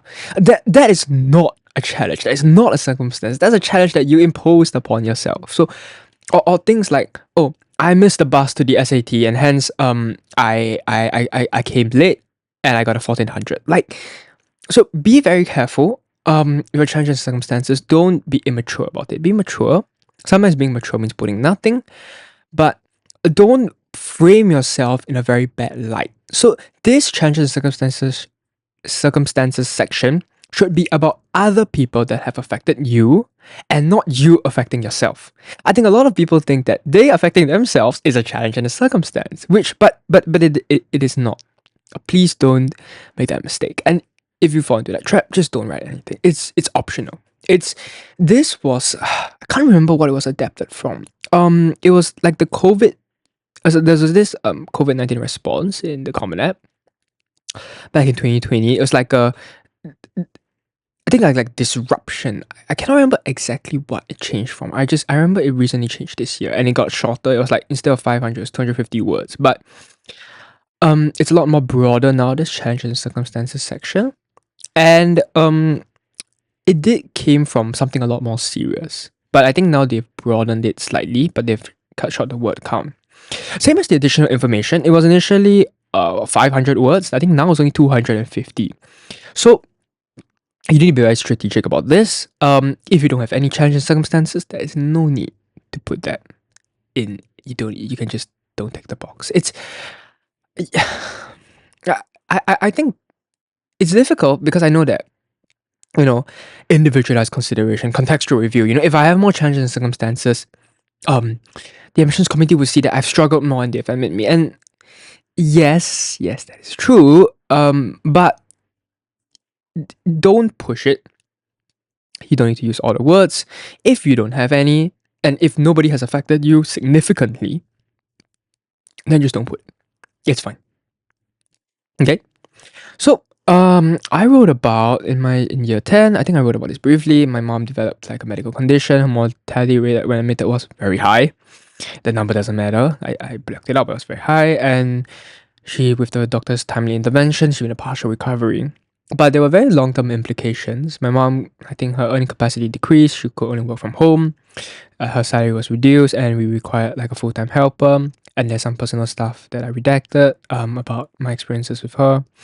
So that just goes to show, and then my reflections. So that just goes to show that it can be really personal. And these are all like factual statements. So don't like you can be a bit narrative in this section, but don't be so narrative. It's a lot more factually based. You shouldn't be seen as like trying to like exaggerate or like trying to. You can exaggerate a bit. That's fine, but there's a line that you shouldn't cross. And get someone else to read this section. Only they would know like where the line is, and it's like a consensus thing. So I just talked about my NS. There's a bunch of like private stuff that I have to redact.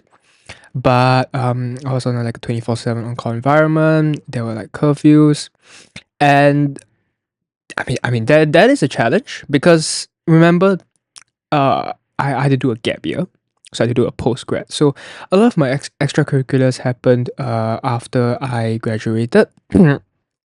So what I just means is that I was trying to say that despite me not being able to go out of camp on weekdays and that it was really stressful during the military time, like I still tried my best to find time outside to go and work.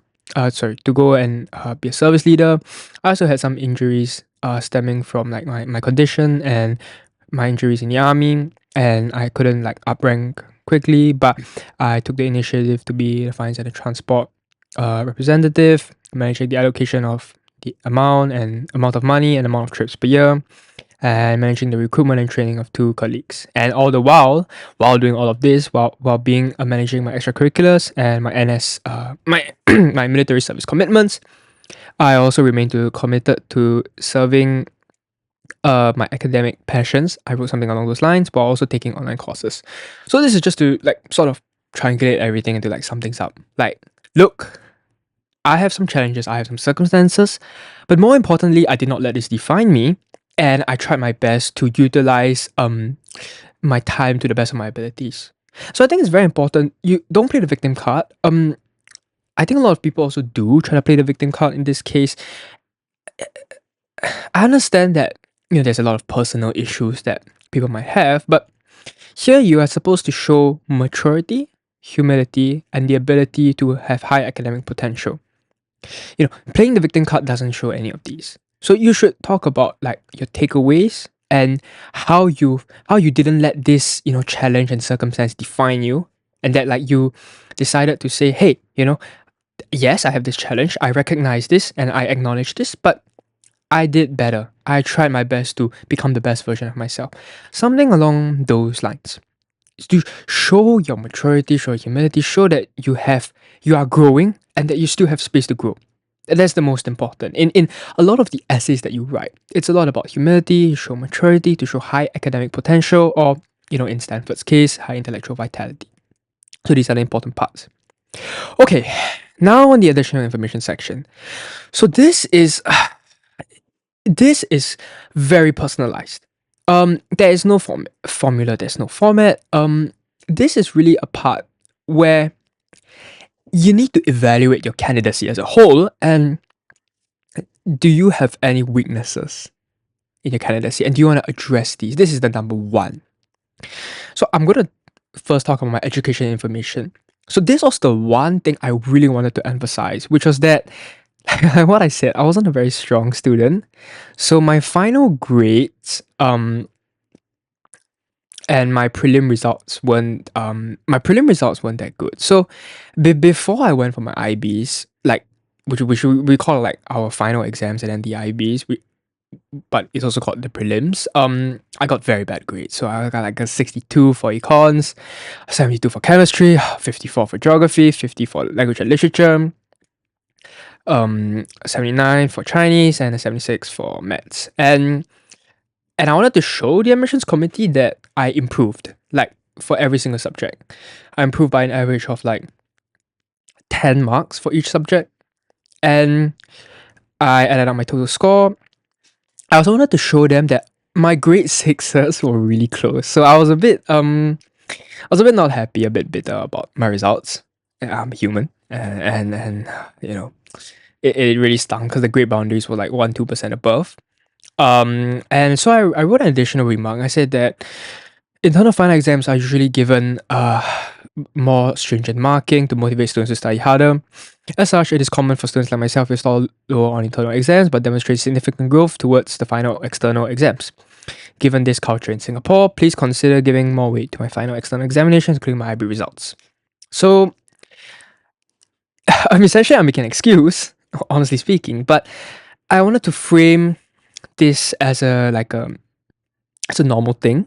I don't want the admissions committee to question my grades before my IB and think that maybe this student got lucky and it just so happened that his IB scores like all improved. No, I wanted to show that this is real in East Asian society, in Singaporean in the education system in Singapore.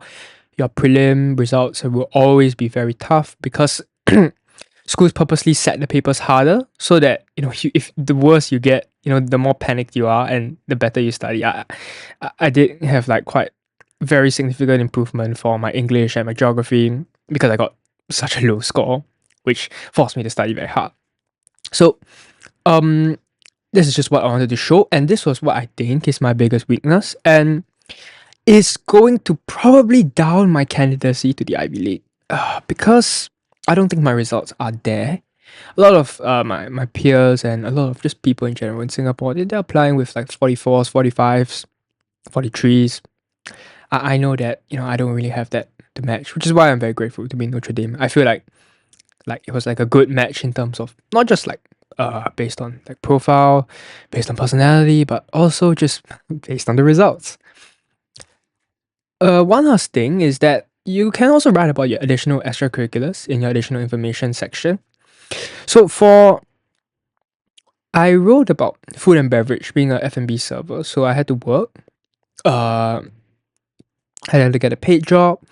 And in my other applications, this was in the 10th slot, and my auto server trainer was in this slot, in this additional information slot, but only for Notre Dame, I swapped it. So within different schools, you should also think about which extracurriculars that they would focus on. So this is like very specific nuance, like seeing that Notre Dame is a Catholic school, I'm a Catholic, so I want to align with their values and then putting my extracurriculars. So these are just some of the things. It's not going to down your candidacy, but it's a net positive, and that you should really think and take that into account when doing your application, because all these small little details, they do add up. And I always repeat this, with a 6% acceptance rate, you really can't take any risks, honestly. So I talked about being an F&B server. So this shows like humility. I mean, I came from a middle class family, so I had to work to earn my keep and to give back to my parents. And just to show that I'm a hardworking person. I'm a normal guy. I've worked at Subway, I've worked at Shake Shack. I was the trash manager at Shake Shack. So I was like, I worked like front of the house. So like in Shake Shack, there's like this area where like you throw away all your things, and then I'll be like the guy standing there, and I'll like tell people like please throw it properly. Some of them don't, and then if they don't, then I have to pick it up like with my bare hands, just with like gloves, like the trash, and put it in myself. I clear the rubbish bin at the end of every night. Things like these to show that I come from a normal background. I wasn't really that privileged. I was just a normal guy. And then I upgraded to the marina. I worked at the marina at Sentosa, so it's like an island in Singapore. It was quite nice. So yeah, just to show that hey, I'm a normal guy. I wasn't that privileged. I still had to work to earn my keep, and that shows a bit of humility also, because it takes a lot of humility to tell people that I worked at Subway and I worked at the trash manager at Shake Shack. So that was just what I wanted to show, and to show that I'm okay to do the dirty work because I've done it. Dirty work. I mean like the stuff that people don't want to do, not the illegal things. So just to make that clear. Then also I wanted to put this like online learner at Coursera. During my time in camp, I did a lot of Coursera courses because I just wanted to learn, and because you could like use your phone, and I like sneaked in my iPad also. So there was some stuff. The main thing was the GIS specialization by UC Davis. But I did put that second because nuance is very important. There was this ethical leadership specialization by Notre Dame. So I put that first because I'm like Notre Dame. But for each school, I would arrange it according to like the school that I'm going for. So it's like a rice. Then I'll put mindfulness and well-being first. So same as the list of courses, I put Notre Dame first, then Yale, then University of Amsterdam. So these are the additional information is a section where you have the most flexibility, but you should talk about the weaknesses of a candidacy and address them here, address them as plainly as possible, but give a good reason. You don't say that, oh, I have a weakness and I have no solution, and then it just looks bad. Yeah. So this education information is I feel it's a pretty good example. I thought through a lot before putting this in about how you have certain weaknesses in your candidacy, but then you address it and then you give a bunch of remarks. Okay, so on to the last section, which is the the University of Notre Dame, the supplemental questions. So the past 2 hours I've been just talking about the whole application, the Common App specifically in general. Now we go to the more specific questions. So these are questions asked by different schools. So Notre Dame has a bunch of questions, Harvard has another set of questions, Princeton has another set of questions, Yale, so on and so forth. So that's just some background. And so okay, so just to start things off, your preferred start term. Some schools have differing start terms, like there's fall 2026 and there's spring 2026. So Middlebury comes to mind. I know they do like this. They have this February intake. It's quite interesting. The reason why they have this is because national like the hockey, they have a very like strong like ice hockey team, and I believe this is like elite ball knowledge, but I believe like the fall term, the spring term is for them because like their seasons end in December and they only can come in like February, so something like that.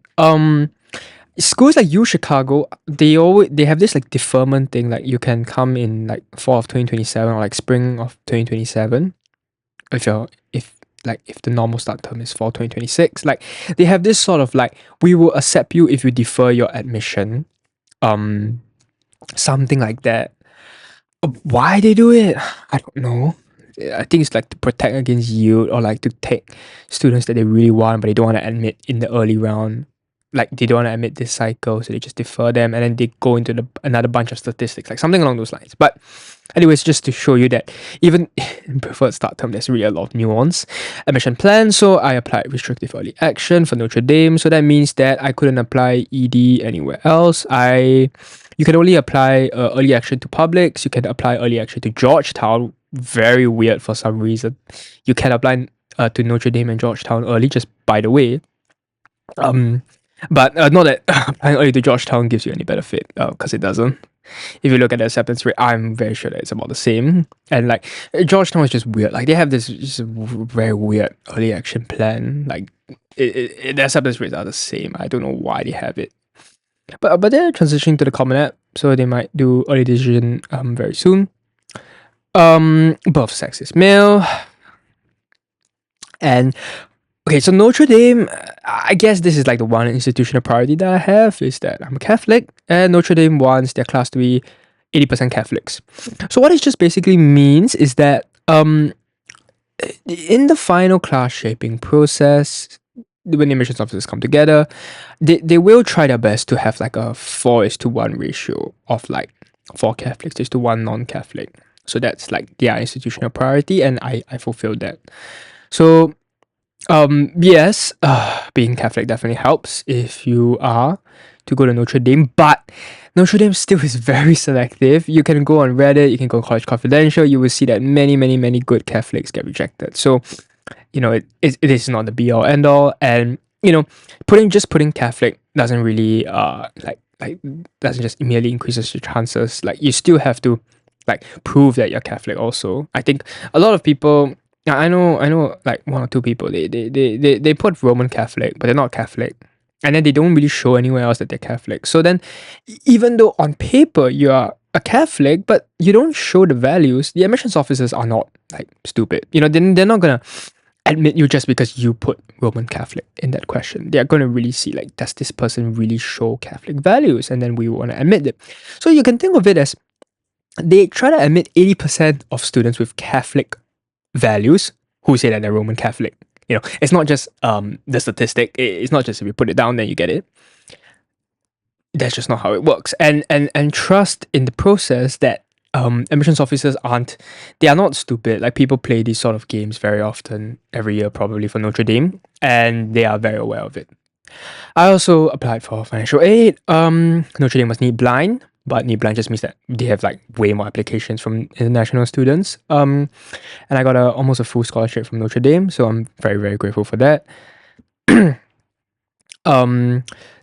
I'm not ROTC. My parents have a degree, so this is just saying that I am not first gen. So if I put no, then you're first gen. So sometimes schools like to officially ask this because even though it's very obvious in the Common App, like if you put no degree, it should be very self-explanatory that your parents just graduated high school, but some schools like to re-ask the question, I guess. And yeah, this is specific to each school, so they do their own thing. So for the academic section, I wanted to intend a major in theology and sociology. So this is unfortunately a very strategic choice. As much as I want my application to be natural, I definitely did put theology first on top of sociology. So this is a very strategic choice. The reason being, theology is not really a very popular major in Notre Dame. It's a humanities also. So like it gives me that humanities institutional priority, that humanities hook. And I just wanted to show that, look, like I have a lot of affinity for Notre Dame's values. I want to study Catholic values and Catholic theology and merge it with sociology. And so, okay, one thing about your Y major essay is that whatever you put as your major choice, you need to explain it. You can't put econs and sociology and then don't explain econs at all. So I talked about how theology can inform sociological frameworks and perspectives. Basically, I want to see how the sociological how can be merged with the theological why. So this is what I wrote in like the future evolution of this essay in like my other case studies or in my other applications. And I gave an example. So show your academic curiosity, but don't be too overly academic. I think like if let's just say you're applying like quantum physics, like be careful. You need to convert your ideas into simple English that the admissions officers can understand, because they are not from a very like STEMmy background. They're more from a humsy, like a humanities background. So I talked about how conflict theory is available for dissecting systemic injustices, framing society as being in perpetual conflict. So it's a simple enough sentence to understand. Yep, it's confusing or Marxist conflict theory, but I briefly explained it. And I talk about Catholic social teaching and which enriches Marx's critique by adding a moral perspective. It affirms the need to critique injustice, do its preference for the poor and vulnerable, but offers the principle of solidarity as a hopeful path forward.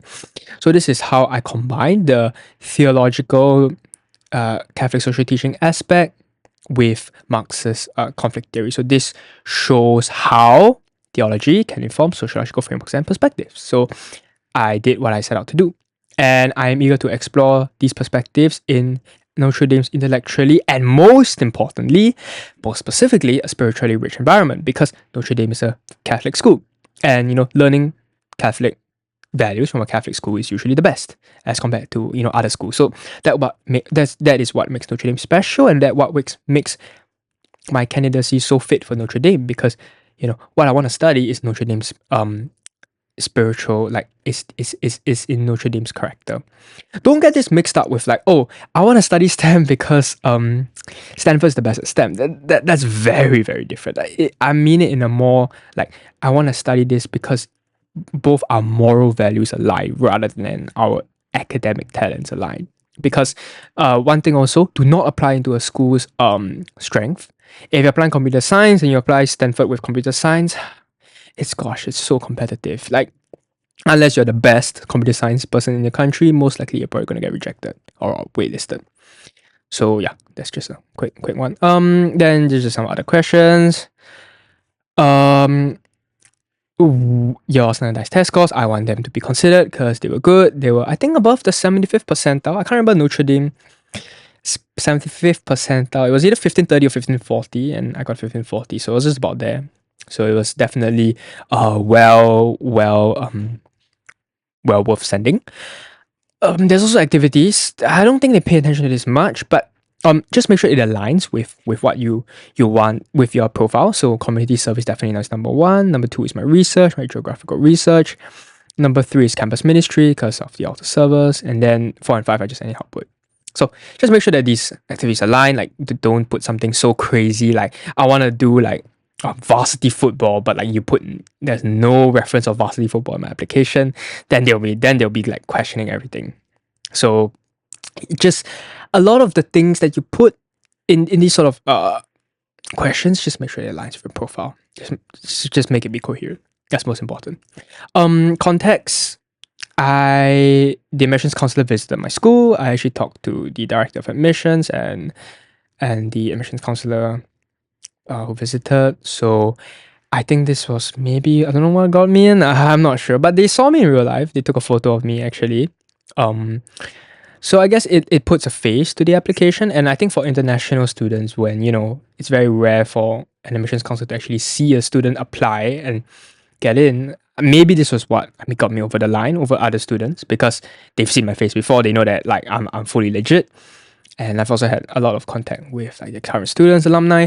I don't know whether this affects. I don't think it plays a part in the process, but it just shows the admissions committee or the admissions officer mainly, that you've done a lot of outreach to this school and that like you've done your research. So that it's a good sign if you have very like specific, or if you have a lot of like contact with like you have a lot of contacts, but you don't need to put all 10, just 5 or 7 would do, From what I know, it's more like marketing purposes rather than actual admissions purposes. But if you are so, if you show a lot of exemplary contacts, like if you have insane contacts, then it might shift over to an admissions purpose. But in general, it's more of just for marketing. I also had a brother who had an exchange program at Notre Dame, so it's definitely not legacy, unfortunately, but just shows that I have a family link with the school, albeit just very small. It's just an exchange program. That's pretty much it. Notre Dame was the only school which I had this anyways, so it was like a match made in heaven, I guess. And so the last part, the writing. So okay, Notre Dame has one very important question, which is tell us about your non-negotiable factors when searching for your future college home.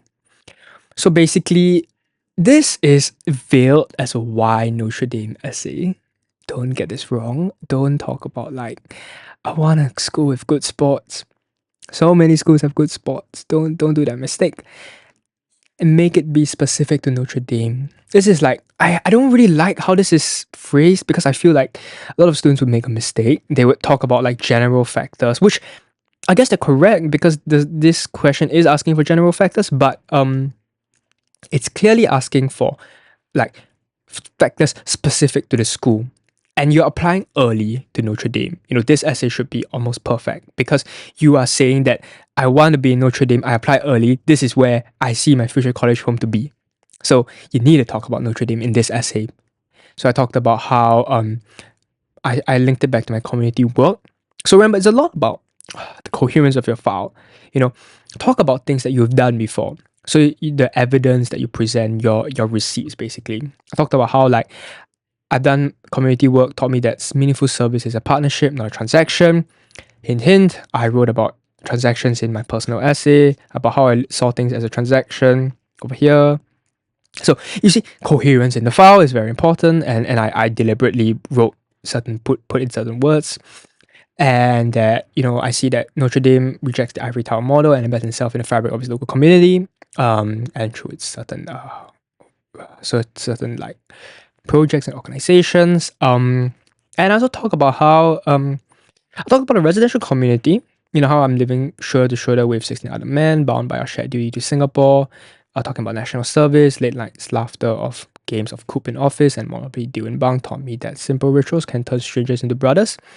And at Notre Dame, I see residential life as like this continuation of that fellowship, one sustained not only by shared experiences but by tradition. So essentially, I tried to frame this as a two-parter to say that, my values and Notre Dame's values of service to the community aligns, and that I've been living in a residential community for the past like few months and for 2 years, and me coming to Notre Dame, I'll be a good fit for the community because, well, I've lived with 16 other guys for 2 years, and Notre Dame is a parietal school, so it's all guys and all girls.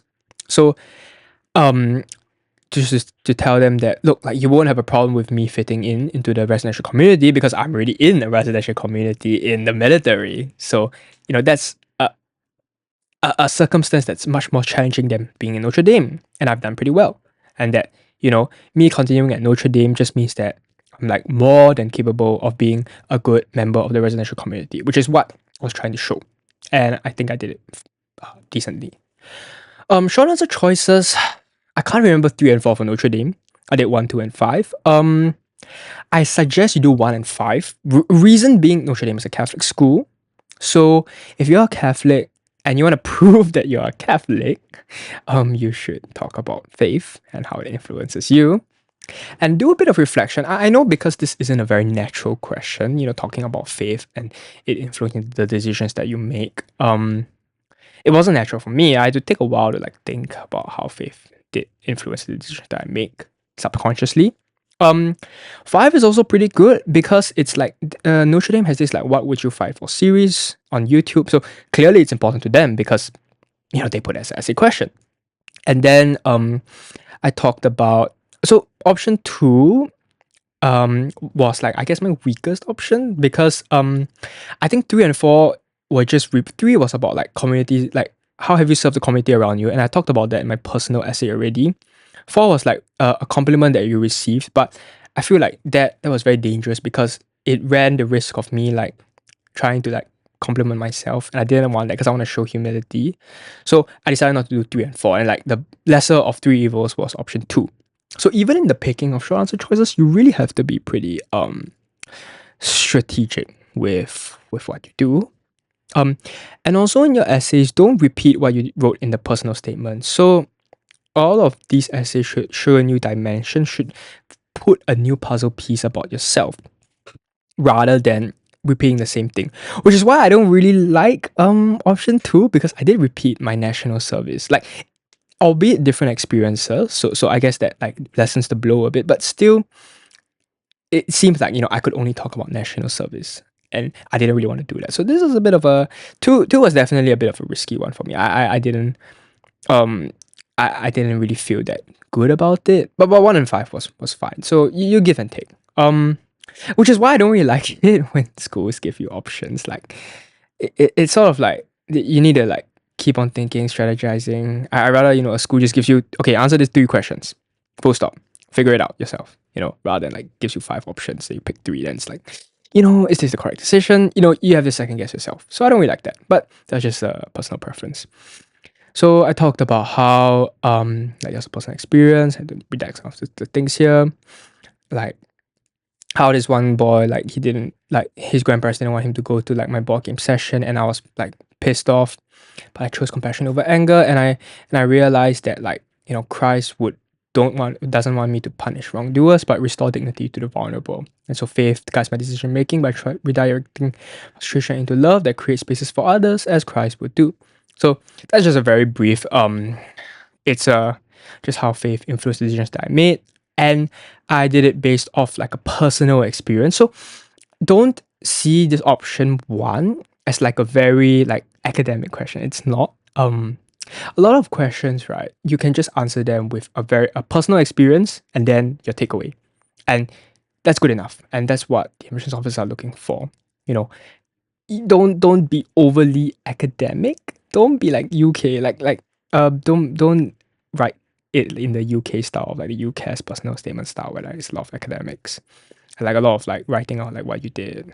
In the US, it's a lot more of like a personal. It's a personal essay. It's a personal. The supplements, they want to see more parts of you. They want to see that you've had a diversity of perspective, and which is a result of a diversity of experiences, and that's what they really want to see. So that's what so I had that personal experience, and I linked that to how I viewed faith. My next question. Okay, so one thing also, careful here. This is 2 spaces. Should only be 1. Because it looks quite ugly, like such a big gap here. So just be careful. Like it's just a few. Just press shift and return and backspace. So it's a simple ask. Don't screw it up. Yeah. Don't be like me. So for this, I wrote about like, so in Singapore we have like this coffee culture, like this Nanyang coffee thing where we have like different orders to different orders, and I want to show like that diversity of like, each of us have different orders, but despite our differences, we build a camaraderie. Our 7 a.m. breakfast talks taught me that shared traditions are the bedrock of a community. This was also, I was trying to use this to try and like make the admissions officer remember what I wrote before, which is about seeing residential life as a community of that continuation of that fellowship that I had in the military. So to keep on proving that I can be in a residential community, like don't worry about it. I'm a diversity bridge builder. Like I can build across differences. So that's what I wanted to show. And I talked about how being in the military service acted as a bridge between my teenage years and adulthood. So this was talking more about maturity, how I was entrusted with real world responsibilities, from managing finances to advising colleagues under pressure, and I'll offer a perspective tempered by the weight of those duties, contributing a mature and practical voice to the collaborative work at Notre Dame. So, I mean, in general, I wanted my application to show like that I was a humble person, a mature person, and a person with high academic potential.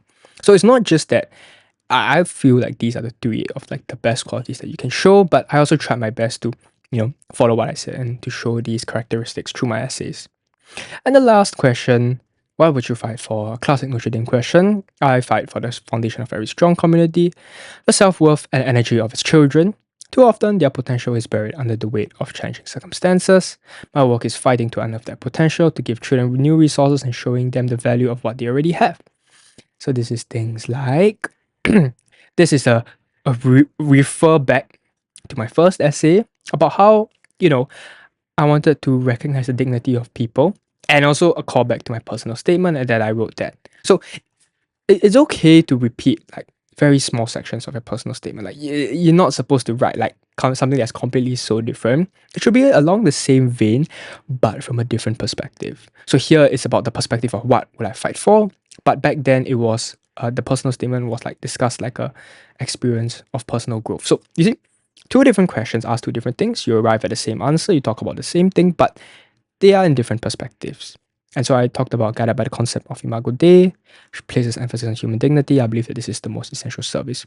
So I talked about Imago Dei in my personal statement, but here I I changed it. I talk about how Imago Dei is the most essential service. So you see, same concept but different takeaway, and that's most important. So you shouldn't like write something completely different. You can write same stuff but have different takeaways. Show that even with the same phrase, you have different takeaways, and this is what breeds academic preparedness. Being able to see things in different perspectives. Yeah. So, and then by helping them to build a foundation of self-belief, I fight to empower them to construct a better future for their communities when they grow up. So that's what I fight for, to empower, to be a youth empowerment mentor. So you see, like, this is the sort of the cohesiveness and the like how everything must tie in together. Your essays have to really tie in with what you write in your personal statement, in your future plans, and like the admissions officer is confident that, okay, this student, I'm gonna bring him to committee. I only have 4 minutes to discuss about him, but I know that slam dunk, he's a youth empowerment mentor. Do you think we have enough of these? Do you think we should admit this guy? And they did. So clearly something has worked. And you need to be memorable. You need to be like that one. Like I always think of it as like an ice pick. Like you gotta be sharp. Like the admissions officer's gotta like slam the ice pick on the table and say, "This is the student that I'm fighting for. This is the youth empowerment mentor. This is the essay-based community development student. Blah blah blah blah blah blah. Let's admit him."